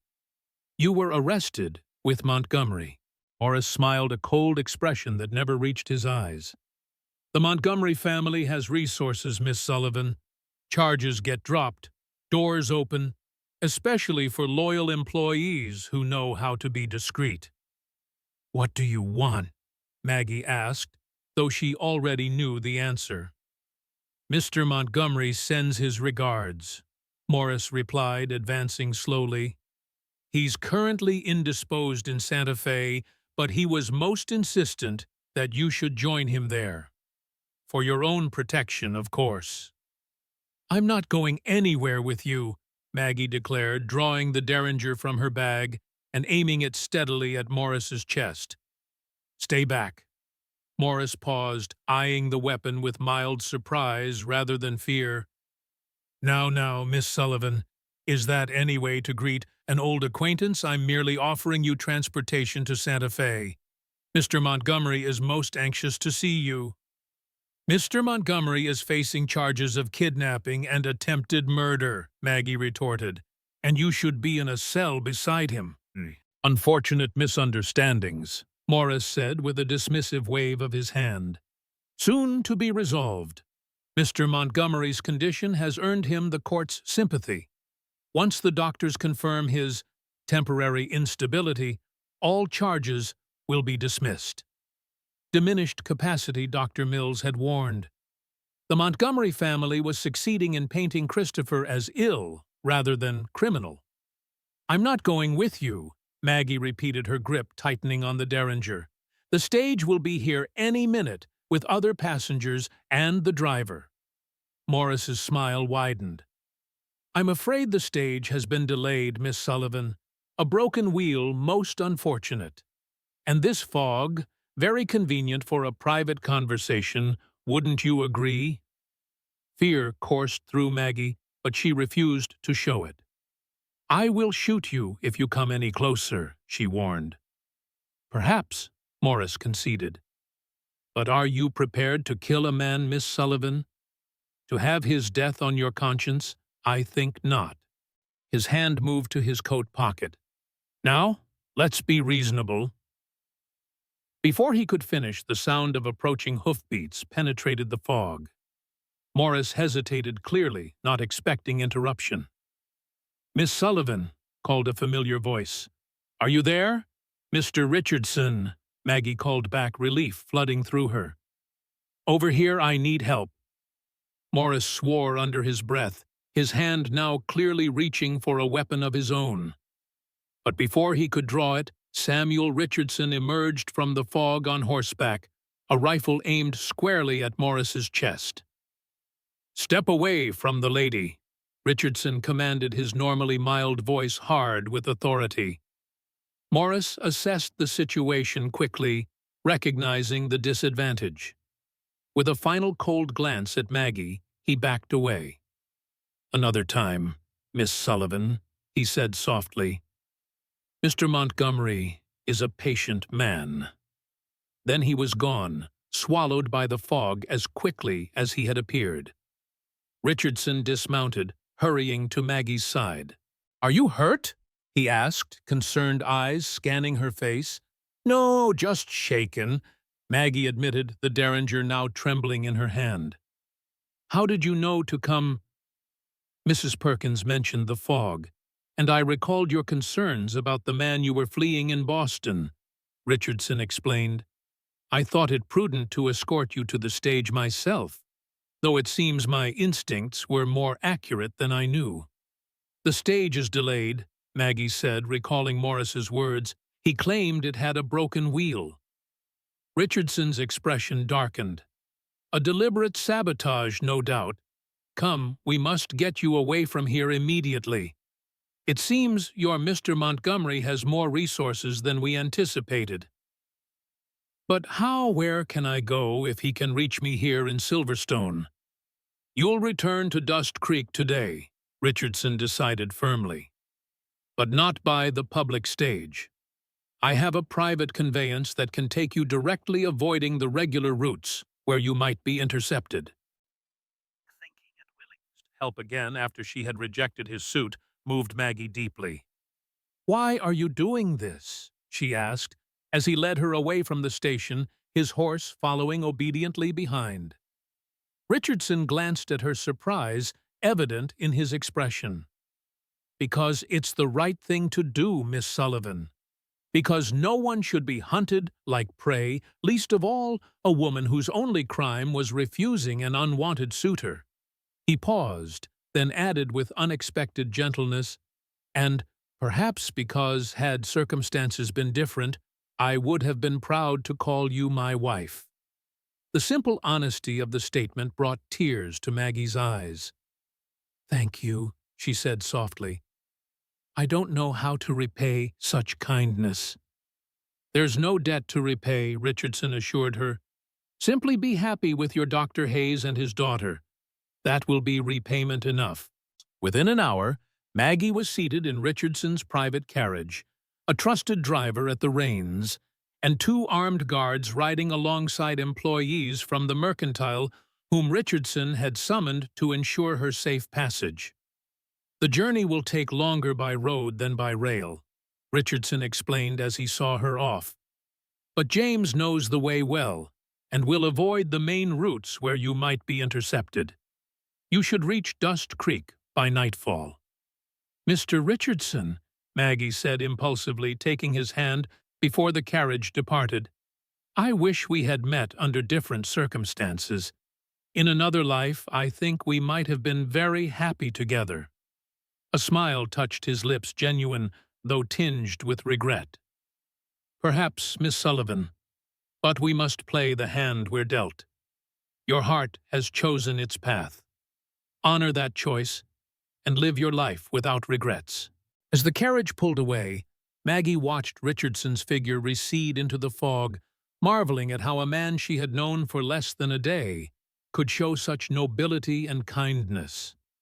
She had expected an awkward conversation, perhaps recriminations, or at least disappointment. Instead, she had found an unexpected ally in the face of continued danger. The realization that Christopher Montgomery's threat persisted despite his arrest filled her with renewed anxiety. If his family could secure Morris's release so quickly, what else might they accomplish?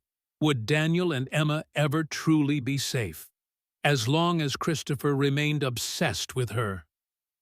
The journey to Dust Creek proved long and tiring, the roads rough from recent storms, but Maggie's guards remained vigilant, and the driver kept a steady pace, stopping only briefly to rest the horses and allow for necessary breaks. As the carriage finally crested the final hill before Dust Creek, the setting sun casting long shadows across the snow-covered landscape, Maggie felt both relief and trepidation. She was returning, as promised, but she brought with her the knowledge that the danger was far from over. The Hayes farmhouse came into view just as the afternoon sun began its descent toward the western horizon. Smoke rose from the chimney, a beacon of welcome that made Maggie's heart quicken despite her concerns. Before the carriage had fully stopped, the front door flew open, and Emma burst forth like a small whirlwind, her honey-blonde hair streaming behind her as she raced down the path. "Miss Maggie, you're back early!" she cried, her voice carrying on the clear winter air. Maggie barely had time to descend from the carriage before Emma collided with her in a fierce embrace. "I missed you too," she laughed, hugging the child close. Daniel appeared in the doorway, moving more carefully than his daughter, but with no less eagerness evident in his face. His arm was out of the sling now, though he still favored it slightly as he made his way down the path to join them. "Maggie," he said simply when he reached them, her name carrying a depth of meaning that made her heart swell. "Daniel," she replied, her tone conveying all the emotion she couldn't express freely before the carriage driver and guards. "We need to talk, privately."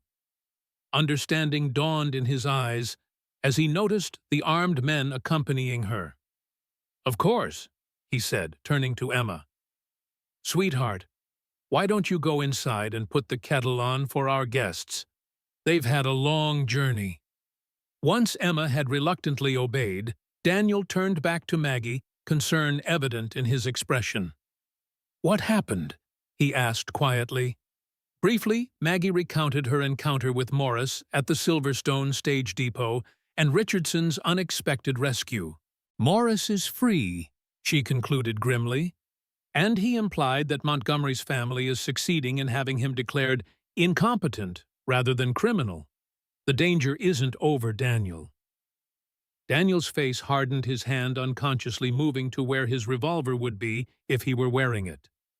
"Come inside," he said. "We'll discuss this where Emma can't overhear. And your escorts should rest before their return journey." The next hour passed in tense discussion around the kitchen table, Emma having been sent to her room with a book after serving tea to the visitors. Richardson's men reported what little they knew rumors in Silverstone about the Montgomery family, sending not just lawyers but doctors to Santa Fe to evaluate Christopher. Whispers about substantial sums changing hands to influence the territorial court's decisions. "We'll remain vigilant on the return journey," the senior guard assured them. "And Mr. Richardson asked us to tell you he's making inquiries through his Eastern connections about the Montgomery family's movements. If there's news, he'll send word." After the guards had departed, promising to return in the morning for the journey back to Silverstone, Maggie and Daniel were finally alone. The weight of the situation hung heavy between them. "I can't stay," Maggie said abruptly, the words tearing from her throat painfully. "As long as I'm here, you and Emma are in danger. Montgomery is obsessed with me, Daniel. He won't stop, and his family has the resources to enable him." "No," Daniel said firmly, taking her hands in his. "Running won't solve this, Maggie. It will only delay the inevitable confrontation. And I won't lose you now, not after everything we've been through." "But Emma needs you," Daniel finished for her. "We both do, and we'll face this threat together as we've faced everything else." Maggie wanted desperately to believe him, to accept the comfort and strength he offered. But the image of Morris emerging from the fog, the cold certainty of his words, "Mr. Montgomery is a patient man," haunted her. "What if they come for me here?" she whispered. "What if Emma is caught in the crossfire again?" "Then we'll be ready," Daniel said, his voice gaining conviction. "I've spoken with Sheriff Thornton. He's organizing regular patrols past the farm. Dr. Mills has contacts in Santa Fe keeping watch on the legal proceedings. And He hesitated, then squared his shoulders. "I've decided to reopen my medical practice in town." The unexpected announcement momentarily displaced Maggie's fears. You're returning to medicine formally. Daniel nodded, a new light in his eyes. The crisis with Montgomery showed me something important, Maggie. I've been hiding here using Emma as an excuse to avoid facing my failure with Clara. But when you were in danger, when Emma was threatened, I didn't hesitate. The doctor in me responded automatically. You were magnificent, Maggie said softly, remembering his steady hands as he treated her wound, his calm authority during the confrontation at the creek. I've denied my true calling for too long, Daniel continued. Dust Creek needs a physician. The nearest doctor besides Howard is in Silver Springs, too far in emergencies. Opening a practice in town means we won't be isolated here at the farm. There will be people around, protection in numbers. The practicality of the plan began to ease some of Maggie's fear. A home in town surrounded by neighbors would indeed be safer than the remote farmhouse. We'll rent rooms above the practice at first, Daniel explained, warming to the subject. Eventually, perhaps build a proper house in town. The farm can remain our weekend retreat once the danger has passed. You've thought this through, Maggie observed, a small smile beginning to form despite her concerns.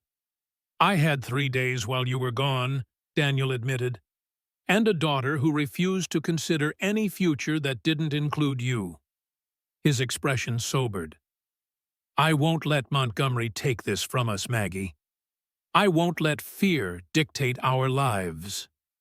The quiet determination in his voice rekindled Maggie's hope. Perhaps there was a path forward that didn't require sacrifice or separation. Perhaps they could build their life together despite the shadow Christopher Montgomery cast. What about Emma? She asked. How much does she understand of the danger? More than we might wish. Daniel sighed. She knows Montgomery is unwell in his mind, that his obsession with you and with her mother before you is a kind of sickness. But she also knows we're taking precautions, that the town is rallying around us. A small smile touched his lips. She suggested we get a dog, a big one with sharp teeth. The mental image of fierce Emma with an equally fierce canine guardian made Maggie laugh despite everything. Not a bad idea, actually. Already arranged, Daniel confessed. Sheriff Thornton's hunting hound had puppies 6 months ago, one's being trained specifically for guarding. He'll be ready next week. The practical measures Daniel had taken during her absence, the medical practice plans, the guard dog, the coordination with the sheriff, gradually eased the panic that had gripped Maggie since her encounter with Morris. Daniel wasn't being naively optimistic. He was preparing, adapting, finding ways to protect what mattered without surrendering to fear. So you'll stay? Daniel asked, his voice carefully neutral, giving her space to choose freely. Despite everything, Maggie considered all she had learned, all she had experienced since stepping off that train in Dust Creek. The danger from Christopher Montgomery was real and ongoing. The future held uncertainty and potential threats, but it also held Emma's bright smile, Daniel's steady strength, the promise of a life filled with purpose and belonging. Yes, she said finally, resolution replacing fear. I'll stay, we'll face whatever comes together. Relief washed over Daniel's features, followed by something deeper. A love so profound, it needed no words to express it. He rose, drawing her up with him, and then, with the gentleness that characterized everything he did, he kissed her. Unlike their first tentative kiss in the cabin, this one carried the weight of conscious choice of eyes, wide open to both danger and possibility. It was a pledge, an affirmation that whatever lay ahead, they would meet it as one. When they parted, Daniel didn't step away, instead holding her close, as if afraid she might still disappear. I should have done that at the station, he murmured. Before you left for Silverstone, I should have made it absolutely clear what you mean to me. I knew, Maggie assured him. even without words or gestures. I knew. A small sound from the doorway made them turn. Emma stood there in her nightgown, her expression a mixture of sleepiness and satisfaction. "Does this mean Miss Maggie is staying for good?" she asked hopefully. Daniel beckoned his daughter to join them. "Yes, Emma, Miss Maggie is staying." "And the bad men won't take her away," the child pressed, coming to stand beside them, her small face suddenly serious. "No," Daniel said firmly. "No one will take her from us. Or you from us. We're going to be a family, Emma. A proper family." "With a dog," Emma added, clearly pleased with this development. "A big one."